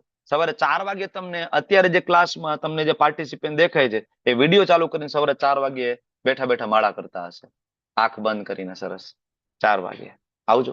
થઈ જાય છે. 4 વાગ્યાથી લઈને 7 વાગ્યા સુધી મંગલા આરતી, તુલસી આરતી, નરસિંહ આરતી અને જપ, આ બધું થઈ જાય છે, કરે છે. અને સાથે સાથે બીજું શું? વૈરાગ્ય. વૈરાગ્ય એટલે શું? બરાબર, સાધુ બની જવાનું નહીં. વૈરાગ્ય મતલબ ડોન્ટ, શું નથી કરવાનું. અભ્યાસ સાથે શું શું નથી કરવાનું. ભક્તિ માર્ગ ઉપર જે નડતું હોય બંધ કરવું પડે. જે છોડવું હોય, બરાબર, જે આચાર્યો જે કે છે એ ધીમે ધીમે કંટ્રોલ કરવું પડે. આ છોડીએ. બરાબર. તો જે મનુષ્યનું મન અસંયમિત હોય, અસંયમિત, જે નથી છોડી શકતા, એને આત્મ સાક્ષાત્કાર થાય નહીં. પેલા મનને કંટ્રોલ કરવું પડે. જેનું મન સંયમિત છે અને યોગ્ય ઉપાય દ્વારા પ્રયત્ન કરે છે, નિશ્ચિતપણે એ સફળ થઈ જશે. ભગવાન કે અમારો અભિપ્રાય છે 100% હું પ્રાપ્ત થઈશ. બરાબર. તો અર્જુનને એમ થાય કે પ્રભુ તમે કહો છો, કરી તો લઈએ, ચાલો શરૂઆત કરીએ. 1 2 માળા 3 માળાથી શરૂઆત પણ કરીએ, યોગ માર્ગ ઉપર ચાલીએ, ભક્તિ માર્ગ ઉપર ચાલીએ. પણ પ્રભુ એવું થયું કે થોડું ઘણું એ શરૂઆત કર્યા પછી શ્રદ્ધાપૂર્વક વાત છે, એટલે અહીંયા જે યોગ વાત છે ભક્તિ યોગની વાત થઈ છે, કે શ્રદ્ધા સાથે અમે જયારે યોગની શરૂઆત કરી, બરાબર, પણ વચ્ચે એવું થયું કે કોઈ એવા લોકો મળી ગયા, જૂના મિત્ર મળી ગયા, પાછી માળા બંધ થઈ ગઈ, ભક્તિ બંધ થઈ ગઈ. તો આની ગતિ શું? અર્જુન પ્રેક્ટિકલ પ્રશ્ન પૂછે છે ને, કે ભક્તિમાં આવ્યા અને ભક્તિ છૂટી ગઈ, તો આ જે ભક્તિ કરી એ બધી પાણીમાં ગઈ, વેસ્ટ ગયો આટલો બધો સમય. આ ક્લાસ તમે અટેન્ડ કરો છો, શાંતિપૂર્વક સાંભળો છો, માળા કરો છો, તો આગળ જતા ધારો કે તમે ક્લાસમાં ના આવો, ભક્તિ ના કરો, માળા ના કરો, તો આ જે તમે સમય અહીંયા વિતાવેલો છે આ વેસ્ટ જશે. કારણ કે આ પણ જ્ઞાન યોગ છે, આ પણ યોગનો જ એક પ્રકાર છે જે તમે લ્યો છો ભગવાન માટેની પ્રસન્નતા માટે, બરાબર? તો આ વેસ્ટ જશે. શું થશે આનું? ત્યારે ભગવાન કહે છે ના ના ના અર્જુન, પ્રાપ્ય પુણ્યમ કૃતામ લોકાન ઉષિત્વા શાશ્વતી સમા શુચિનામ શ્રીમતામ ગેહે યોગ ભ્રષ્ટો વિજાયતે. કે આ જે યોગ જે છે એમાં કોઈ અસફળ થયું, ધારો કે કોઈની 5% સફળતા થઈ, કોઈની 10% થઈ, અને જૂના મિત્ર મળી ગયા અને ભક્તિ છૂટી ગઈ પાછી, અથવા તો એવું થયું કે શરીર છૂટી ગયું, તો શું થયું? આ જન્મમાં તો ભગવાને ના મળ્યા, ભક્તિ કરી તો ભગવાન કે નહીં, તો પણ વાંધો નથી, તો બીજો જન્મ હું ક્યાં આપીશ? સૂચિ નામ, કે જે સૂચિ નામ જે છે, જે સદાચારી લોકો છે, શ્રીમતામ, જે ગર્ભ શ્રીમંત લોકો છે, હું ત્યાં આપીશ. સદાચારી છે, વૈષ્ણવ પરિવાર છે, પૈસે ટકે પણ સારું છે, આવા ઘરની અંદર જન્મ હું આપીશ, જેથી એને પૈસા કમાવાની ઝંઝટ નહીં રહે અને નાનપણથી જ વૈષ્ણવ સંસ્કાર મળશે, એટલે તરત ભક્તિમાં ફરીથી તું ત્યાં ઉન્નત થઈશ, બરાબર? આ એક જ યોગ એવો છે. એટલે ભગવાન ભગવદ ગીતામાં કહે છે અર્જુન, ઉભા થઈને ઘોષણા કરો, નમે ભક્ત્યા પ્રણશ્યતિ, મારા ભક્તોનો કોઈ દી નાશ નથી થતો. એટલે કોઈ આ વસ્તુ બીજા અધ્યાયના 40મા શ્લોકમાં પણ ભગવાને કીધી હતી, નેહા વિક્રમ નાશોસ્તે પ્રત્યવાયો ન વિદ્યતે શું અલ્પમપ્યસ્ય ધર્મસ્ય ત્રાયતે મહતો ભયાત. મહાન ભયમાંથી રક્ષણ કરીશ, શું અલ્પમ, થોડુંક પણ કોઈ મારા માટે કરશે તો, થોડુંક, કોઈ 1-2 માળા પણ કરી છે, બરાબર, અને પછી ભક્તિ બંધ થઈ છે, આવતા જન્મમાં ત્યાંથી શરૂઆત ભગવાન ફરીથી કરાવે છે. અને ધારો કે આ 5-10% વાળાની વાત હતી, ધારો કે કોઈ એવો ભક્ત છે જેની ભક્તિ 95%, 98% થઈ ગઈ, ખૂબ ભક્તિ કરી છે, અથવા યોગીનામ એવ કુલે ભવતી ધીમતામ, તો એને એવી જગ્યાએ જન્મ આપે છે ક્યાં? ધીમતામ, અધ્યાત્મવાદી જે કુળ જે છે, અતિશય જ્ઞાનવાન છે, ત્યાં હું જન્મ આપીશ, બરાબર? દુર્લભતરમ લોકે, અને આ જન્મ પામવો ખૂબ દુર્લભ છે. તમારામાંથી ઘણા બધાને પ્રશ્ન થાય કે પ્રભુજી અહીંયા જે યોગ શબ્દ આપ્યો છે પણ તમે એને ભક્તિના અનુસંધાને અમને સમજાવો છો, જયારે અધ્યાય છે એ અષ્ટાંગ યોગ છે, તમે સમજાવો છો ભક્તિના અનુસંધાને, તમે આ યોગનો અર્થ કરો છો ભક્તિ. હવે શું કામ? ત્યારે 47મો શ્લોક એના માટે તમારે બરાબર સમજવો જોઈએ. અત્યાર સુધી 6 અધ્યાય આપણે ચર્ચા કરી, જેમાં આપણે સાંખ્ય યોગ પણ ભણ્યા બીજા અધ્યાયની અંદર, ત્રીજા અધ્યાયમાં કર્મયોગ ભણ્યા છીએ, સકામ કર્મયોગ પણ ભણ્યા, નિષ્કામ કર્મયોગ પણ ભણ્યા. આજે આપણે ધ્યાન યોગ, હઠ યોગ, બરાબર, અષ્ટાંગ યોગ, આ બધાનું કોમ્બિનેશન આટલા શ્લોકની અંદર છે. આટલા યોગ અત્યારે આપણે અત્યાર સુધીમાં ભણ્યા. પણ આ બધામાંથી સર્વશ્રેષ્ઠ યોગ કયો? પ્રશ્ન થાય ને આપણને, આમાંથી કયા પંથ ઉપર જવું, કયા રસ્તા ઉપર જવું? ત્યારે ભગવાન એકદમ દીવા જેવો શ્લોક આપે છે, બરાબર? એટલે હું તમને બધાને વારંવાર શું કામ કહું છું કે ભાઈ તમે જે કરો છો રસ્તા સાચા છે, ખોટા નથી, પણ ભગવદ ગીતામાં ભગવાનનો ઉપદેશ શું છે જુઓ. અહીંયા ભગવાન શું કહે છે? યોગીનામ અપી સર્વેશામ, બધી પ્રકારના યોગીઓમાંથી આ ફાઇનલ ભગવાનનું ડિસિઝન છે. બધી જ પ્રકારના યોગીઓ કયા કયા? સકામ કર્મ યોગી, નિષ્કામ કર્મ યોગી, બરાબર, પછી હઠ યોગી, ધ્યાન યોગી, અષ્ટાંગ યોગી, પછી જ્ઞાન યોગી, વેદાંતિઓ, પછી કર્મી, જે લોકો ખૂબ દાન કરતા હોય, ખાલી કર્મ યોગી. તો આ બધા પ્રકારના યોગીઓ જે હોય એમાંથી યોગીનામ અપી સર્વેશામ મદ ગતેન અંતરાત્મના. મત એટલે અહીં કોણ બોલી રહ્યો છે? કૃષ્ણ. અર્જુન અને કૃષ્ણ વચ્ચેનો સંવાદ છે. હવે અર્જુન અને કૃષ્ણ વચ્ચેનો સંવાદ હોય તો કૃષ્ણએ વારંવાર કહેવાની જરૂર નથી કે અર્જુન હું કૃષ્ણ બોલું છું, અર્જુન હું કૃષ્ણ બોલું છું. તો દરેક શ્લોકની અંદર કૃષ્ણ શબ્દ આવે જરૂરી નથી, કારણ કે બે વ્યક્તિ વચ્ચેનો સંવાદ છે. તમે હું અત્યારે આપણે બોલીએ છીએ તો હું તમને વારંવાર નથી કહેતો ને કે હું જીતેન્દ્ર ગોપેશ દાસ બોલું છું, હું જીતેન્દ્ર ગોપેશ દાસ બોલું છું. હું અહીંયા જયારે હું બોલું છું અથવા મારું બોલું છું ત્યારે તમે સમજી જાવ છો ને કે હું મારી વાત કરું છું. એમ અહીંયા જયારે કૃષ્ણ બોલે છે અને જયારે મત કહે છે તો એ કૃષ્ણ માટે છે. ઘણા બધા એમ કે કૃષ્ણએ ભગવદ ગીતા નથી બોલી, અંદર કાલ અંદર ઘૂસી ગયો તો એને બોલી છે, ઘણા કે ભગવદ ગીતા પરમાત્માએ બોલી છે, બરાબર, ફલાણા બાબાએ બોલી છે. તો આખો ભગવદ ગીતામાં એક શ્લોક લાવીને મને આપો, એક પણ શ્લોક નથી. જયારે કૃષ્ણ વારંવાર એમ કે છે મત મેં બોલી છે, મન મના, તારું મન મને આપી દે, મદ ભક્તો મારો તું ભક્ત બન, મધ્યાજી મારી તું પૂજા કર. એમ ભગવાન અહીંયા કહે છે મદ ગતેન અંતરાત્મના, તારા અંતર આત્મામાં, અંતઃકરણમાં મદ ગતેન, મારું ચિંતન થવું જોઈએ. બરાબર, એક વસ્તુ. બીજું, ખાલી મંત્ર ચિંતન યોગ. કરવાથી ચાલશે? ખાલી કોઈ ચિંતન કરશે તો ચાલશે એક જગ્યાએ બેસીને? નહીં. પછી શ્રદ્ધાવાન, શ્રદ્ધાપૂર્વક શું કરવાનું છે? ભજતે. ભજતે. ભજતે નો અર્થ શું થાય? સિમ્પલ છે ને, ભજન, ભક્તિ, ભજતે. ભજતે નો મંત્ર યોગ. મતલબ, બરાબર. નહીં ને પ્રભુ, ભજન એટલે અહીં ભક્તિ છે, બહુ ક્લિયરલી. ગોટે ચડવાનું સવાલ જ નથી આવતો. ભજતે, ભજન, ભગવાનની ભક્તિ કરવાની વાત છે, જે નરસિંહ મહેતાએ કરી છે, જે મીરાબાઈએ કરી છે. બરાબર. જે રઘુનાથ દાસ ગોસ્વામી, રઘુનાથ ભટ્ટ ગોસ્વામી જે પદ્ધતિ અપનાવી, એ પદ્ધતિ અહીં લખી છે. શ્રદ્ધાવાન ભજતે યો મામ. મામ એટલે કોણ બોલે છે અહીંયા? મામ એટલે કોનું ભજન કરવાની વાત છે? કાલનું, પરમાત્માનું, કોનું? મામ એટલે કૃષ્ણ. કૃષ્ણ અને પરમાત્મામાં કોઈ તફાવત નથી. ભગવાનનો શિરોદક્ષાય વિસ્તાર એટલે પરમાત્મા છે. બરાબર. 3 વિષ્ણુ આપણે જોયા હતા: મહાવિષ્ણુ, ગર્ભોદક્ષાય વિષ્ણુ, શિરોદક્ષાય વિષ્ણુ. બરાબર. તો અહીંયા મામ એટલે કૃષ્ણ બોલે છે. તો જ્યારે કોઈ વ્યક્તિ મદગતે અંતરાત્મના પોતાના અંતઃકરણમાં સતત કૃષ્ણનું ચિંતન કરે છે, શ્રદ્ધાપૂર્વક ભજન કરે છે, ભક્તિ કરે છે, યો મામ, કૃષ્ણની સમયુક્તતમ મત, આ સૌથી શ્રેષ્ઠ યોગી છે. અને અલ્ટિમેટલી આને જ યોગી તરીકે ભગવાન ગણાવે છે. આખી ભગવદ ગીતાની અંદર 18મા અધ્યાયમાં પણ આવશે. અને આની પહેલાનો 46મો શ્લોક અહીં લેવલ 1 માં નથી લેતા આપણે, પણ તમારે હજી થોડી ક્લેરિટી જોતી હોય તો 46મો શ્લોક પણ તમે વાંચજો, એટલે હજી ક્લિયર થશે. તો આ યોગી છે. યોગી એટલે નારદજી, યોગી એટલે તુલસીદાસ ગોસ્વામીજી મહારાજ. બરાબર. આની વાત અહીં થઈ રહી છે. અહીંયા અઠ યોગ, અષ્ટાંગ યોગ, ધ્યાન યોગ, જ્ઞાન યોગ એની ચર્ચા નથી. અલ્ટિમેટ જે સુપ્રીમ જે યોગ છે, બીજા બધા રસ્તા છે ને એ પગથિયા છે. મેં તમને કીધું એમ, પશુ જીવન જીવતો હોય એ વ્યક્તિને તમે થોડોક ઉપર ઉઠાડીને તમે એને કર્મકાંડ, સકામ કર્મયોગ સુધી લાવી શકો. બરાબર. શાસ્ત્રોના રેફરન્સ આપીને સકામ કર્મ કરતા કરતા એને નિષ્કામ કર્મયોગ સુધી લાવી શકો. નિષ્કામ કર્મયોગ ત્યારે કોઈ કરે તો ચિત્ત એનું શુદ્ધ થાય, તો એ વ્યક્તિ ધ્યાન કરી શકે, તો એને તમે ધ્યાન યોગ સુધી ઉપર ઉઠાવી શકો છો, અષ્ટાંગ યોગ સુધી. અને અષ્ટાંગ યોગ સુધી કોઈ ઉઠે, ધ્યાન યોગ સુધી ઉઠે, અને ભગવાને જે રીતના કીધું છે ભગવાનનું જો ચિંતન કરે, ત્યારે એ વ્યક્તિને ભગવાન પરમાત્મા સ્વરૂપે અથવા તો દ્વિભુજ શ્યામ સુંદર તરીકે અલ્ટિમેટ એ ભક્તિ યોગ સુધી ઉન્નત થાય. આનું બેસ્ટ એક્ઝામ્પલ અત્યારે વૃંદાવનની અંદર છે પ્રેમાનંદજી મહારાજ. બરાબર. માયાવાદી સંન્યાસી હતા પેલા એ. બરાબર. અષ્ટાંગ યોગની પદ્ધતિને ફોલોવર્સ હતા એ. તમે જોવો એનું બેકગ્રાઉન્ડ. બરાબર. શિવજીના ઉપાસક હતા, મહાન ભક્ત હતા શિવજીના. બરાબર. વૃંદાવન આવ્યા, સંતોનો સંગ થયો અને ખબર પડી ગઈ, તરત ઉપર ઉઠી ગયા. અષ્ટાંગ યોગ થી ક્યાં આવી ગયા? સીધા ભક્તિ યોગમાં. આ પગથિયા છે, ખોટા નથી. કોઈ અષ્ટાંગ યોગ કરતો હોય તો વ્યક્તિ ખોટો છે? ના. કોઈ જ્ઞાન યોગ કરતો હોય તો ખોટો છે? ના. કોઈ કર્મયોગ કરતો હોય તો ખોટો છે? ના. પણ મૂળ મુદ્દો શું છે? કળિયુગ છે, સમય ઓછો છે, આયુષ્ય ઓછું છે. તો પ્રભુપાદ જેવા મહાન આચાર્ય છે, આપણને આ પગથિયા કરતા આપણને ડાયરેક્ટ સીડી લિફ્ટ આપીને આપણને સીધા અહીંયા ચડાવે છે. ક્યાં? ભક્તિ યોગના માર્ગ ઉપર. તો જયારે તમે ભક્તિ કરો છો, એમાં અષ્ટાંગ યોગ સામેલ છે, એની અંદર જ્ઞાન યોગ સામેલ છે, એમાં કર્મયોગ સામેલ છે.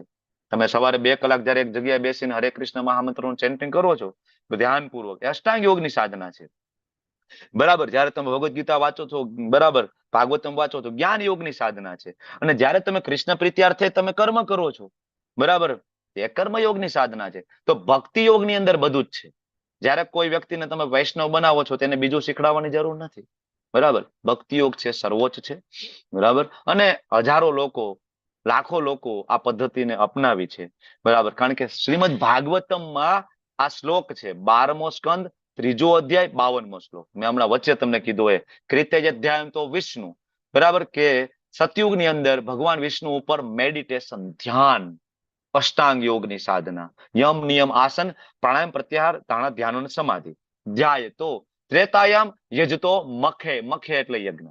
ત્રેતા યુગની અંદર યજ્ઞ, દ્વાપરે પરિચર્યાયા, દ્વાપર યુગની અંદર ભગવાનના શ્રી વિગ્રહની સેવા. બરાબર.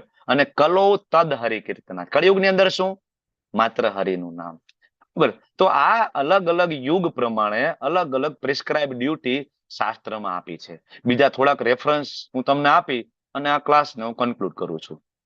બીજે ક્યાં આપ્યું છે? કલિસંત્રણ ઉપનિષદ, યજુર્વેદનો ભાગ, જેમાં સ્વયં બ્રહ્માજી બોલે છે, હરે કૃષ્ણ કૃષ્ણ કૃષ્ણ હરે હરે, હરે રામ રામ રામ હરે હરે. આ મંત્ર એકચ્યુઅલી ત્યાં રામથી ચાલુ થાય છે. હું ફરીથી કહું છું, વેદનો મંત્ર રામથી ચાલુ થાય છે. બરાબર. પણ આપણે કળિયુગના જીવો વેદના મંત્રો બોલવા માટેની એ લાયકાત, એ શુદ્ધતા ધરાવતા ના હોવાના કારણે ભગવાન શ્રી ચૈતન્ય મહાપ્રભુ છે એ મંત્રને આપણને હરે કૃષ્ણ થી શરૂઆત કરીને આપે છે. ઓકે, ફરક કઈ નથી. જેમ મરા મરા મરા બોલીને વાલ્મીકીજી છે, વાલીઓ લૂંટારો વાલ્મીકી બન્યા છે, એમ હરે કૃષ્ણ મહામંત્રને સતત બોલો તો પછી ક્યાં કૃષ્ણ છે ને ક્યાં રામ છે, બરાબર, આગળ પાછળ એનો પછી કોઈ અર્થ નથી રહેતો જયારે તમે કન્ટિન્યુ બોલવાનું ચાલુ કરી દો છો ત્યારે. તો આ બ્રહ્માજી કે છે ઇતિ ષોડશક નામ નામ કલી કલ્મશ નાશનમ, કે આ 16 જે શબ્દ છે એનો જે મંત્ર છે કલી કલ્મશ નાશનમ, કળિયુગના બધા કલ્મશોને નાશ કરે છે. ન તો પરોતર ઉપાય, આનાથી વિશેષ મને બીજો કોઈ ઉપાય દેખાતો નથી. સર્વ વેદેશુ દૃશ્યતે, બધા જ વેદો, ઉપનિષદો, પુરાણો મેં તમારા માટે ફંફોડ્યા છે, મને આનાથી બીજો ઉપાય દેખાતો નથી. એટલે હરે કૃષ્ણ મહામંત્ર છે કળિયુગનો મંત્ર છે. સેમ વસ્તુ નારાયણ સંહિતાની અંદર છે કે માત્ર ભગવાનના પવિત્ર નામનો જપ, બરાબર. સેમ વસ્તુ ચૈતન્ય ચરિતામૃતની અંદર હરેર નામ હરેર નામ એવ કેવલમ કલૌ નાસ્તિ કલૌ નાસ્તિ એવ નાસ્તિ ગતિર અન્યથા, બીજું કોઈ ગતિ નથી, માત્ર ભગવાન હરિનું નામ. શ્રીમદ ભાગવતમ 12મા સ્કંદની અંદર જયારે કળિયુગનું વર્ણન આવે છે તો રાજા પરીક્ષિત ખૂબ દુઃખી થાય છે, ખૂબ, બરાબર, કારણ કે દયા આવે છે કે ભાઈ આ કળિયુગના જીવોનું શું થશે. ત્યારે સુખદેવ ગોસ્વામીજી, બરાબર, એમના પિતાજી વેદવ્યાસજીએ આપેલું, વેદવ્યાસજીએ બ્રહ્માજી દ્વારા આપેલું અને બ્રહ્માજીએ ભગવાન શ્રી કૃષ્ણ દ્વારા આપેલું એ જ જ્ઞાન સુખદેવજી મહારાજ છે પરીક્ષિત મહારાજને કહે છે. શું કહે છે કે હે રાજા, તમે ચિંતા નહીં કરતા, કળિયુગ ભલે દોષોનો મહાસાગર છે, બરાબર, પણ આ કળિયુગમાં એક મહાન સદગુણ છે. શું? તો કે જે વસ્તુ સતયુગની અંદર ધ્યાન, હજારો વર્ષ ધ્યાન કરવાથી પ્રાપ્ત થતી હતી, ત્રેતાયુગની અંદર મોંઘા યજ્ઞ તપશ્ચર્યાથી પ્રાપ્ત થતી હતી, દ્વાપર યુગમાં ભગવાનની વિગ્રહ સેવા કરવાથી જે પ્રાપ્ત થતી હતી ને, એ કલિયુગની અંદર માત્ર ભગવાનના નામથી પ્રાપ્ત થશે.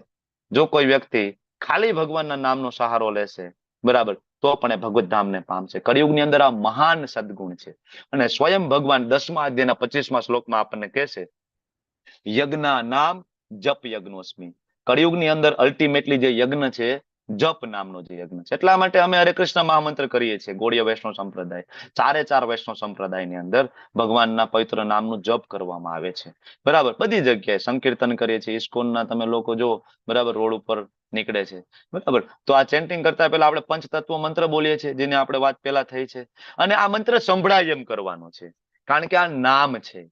વૈદિક મંત્ર છે, મેં તમને કીધું તું, વૈદિક મંત્ર જીવા ઉપર પણ ના આવે, બરાબર, એકદમ હૃદયથી એનું ઉચ્ચારણ થાય, એક જગ્યાએ બેસીને આસન ઉપર.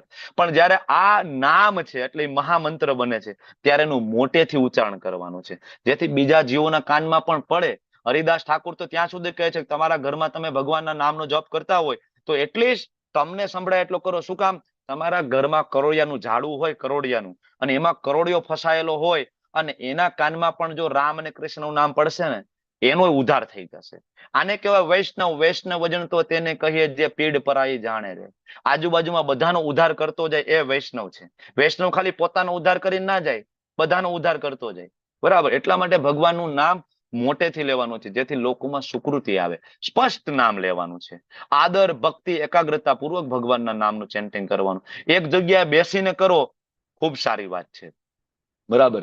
અને જો સવારે બ્રહ્મ મુહૂર્તમાં કરો તો બેસ્ટ છે.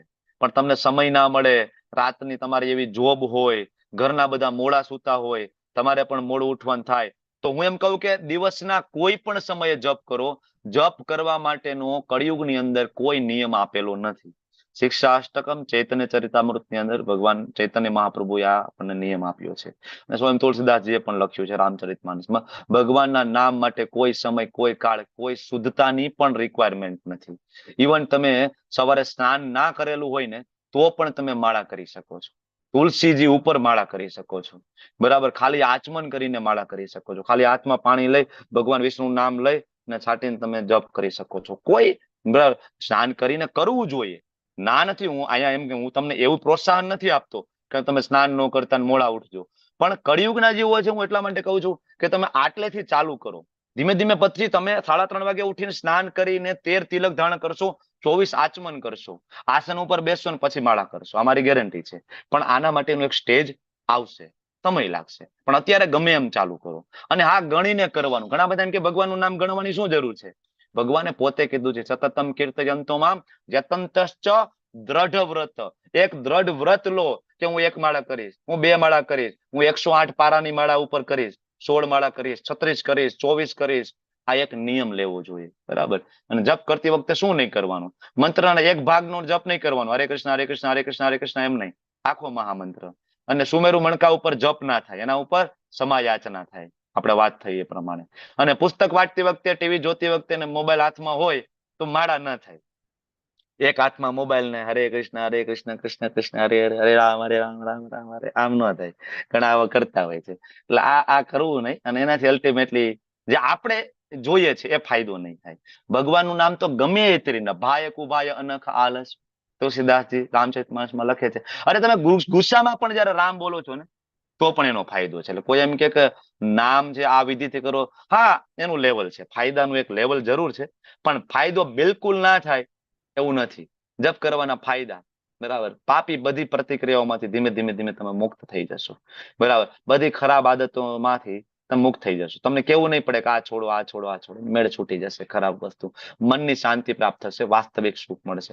આખા વિશ્વમાં એવા હજારો લોકોના ઓપિનિયન છે. જોર્જ હેરિસન, બરાબર, મહાન પોપ સિંગર કેનેડાના હતા, પ્રભુપાદને મળ્યા અને જોવો તમે, બરાબર, હરે કૃષ્ણ આંદોલન આખા વિશ્વમાં એને બરાબર પ્રચાર કર્યો, બરાબર. પછી જીન ક્લોડે, 3M કંપની ફ્રાન્સના, બરાબર, ત્યાં કંપનીના માલિક, એને પણ જપ કરવાનું શરૂઆત કર્યું, પ્રભુપાદની ભગવદ ગીતા વાંચી.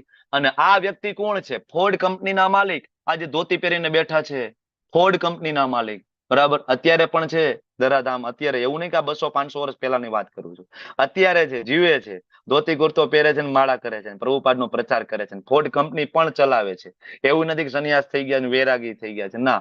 2 પતિ પત્ની પ્રભુપાદના દીક્ષિત શિષ્ય છે, બરાબર. અમરીશ પ્રભુ નામ થઈ ગયું છે એનું, પેલું આલ્બર્ટ ફોર્ડ હતું, હવે દીક્ષા પછી અમરીશ પ્રભુ, બરાબર. ભારતના ઉદ્યોગપતિ ND દેસાઈ એ પણ કરી રહ્યા છે. મફતલાલનું નામ સાંભળ્યું છે ને, મુંબઈના, બરાબર, ને જે કહેવાય ફેબ્રિક કિંગ, બરાબર, ઋષિકેશ મફતલાલ. ઘણી વખત આમને જોયા છે જુહુના ટેમ્પલમાં બહાર જૂતાની સેવા કરતા, ઘણી બધી અલગ અલગ સેવા કરતા આમને જોયા છે, કેટલાય લોકોએ જોયા છે, બરાબર. ભગવાનના સારા એવા ભક્ત છે. આના સિવાય ઘણા બધા વિદેશના મોડેલો આજે વૃંદાવનમાં છે. પહેલાનું તમે એના ફોટા જોવો મેગેઝિનમાં, અત્યારનું તમે જીવન જોવો વૃંદાવનમાં, માયાપુરમાં, બરાબર. ગૌ સેવા કરી રહ્યા છે, ઠાકોરજીની સેવા કરે છે, જબરજસ્ત ખુશી અનુભવે છે, બરાબર. નેવીના અધિકારી છે, રોજ માળા કરે છે, બરાબર. Marco ફેરીની, David wolf, pole Blair, આ બધાના પોતાના અનુભવો છે. અહીંયા શ્રીમતી સેલી રેલે બિઝનેસમેન છે મોટા. અને રમેશલાલ ઇન્ડિયામાં ટોરેન્ટો કંપનીના માલિક છે, બહુ મોટું નામ છે એકચ્યુઅલી, મેડિકલમાં જે હોય એને ખબર હશે, ટોરેન્ટોનું, બરાબર. રોજ ચેન્ટિંગ કરે છે, જપ કરે છે. તો આ બધા કરે છે, આ બધાના રિઝલ્ટ પ્રાપ્ત થાય છે જપ કરવાથી. તમને મને પ્રાપ્ત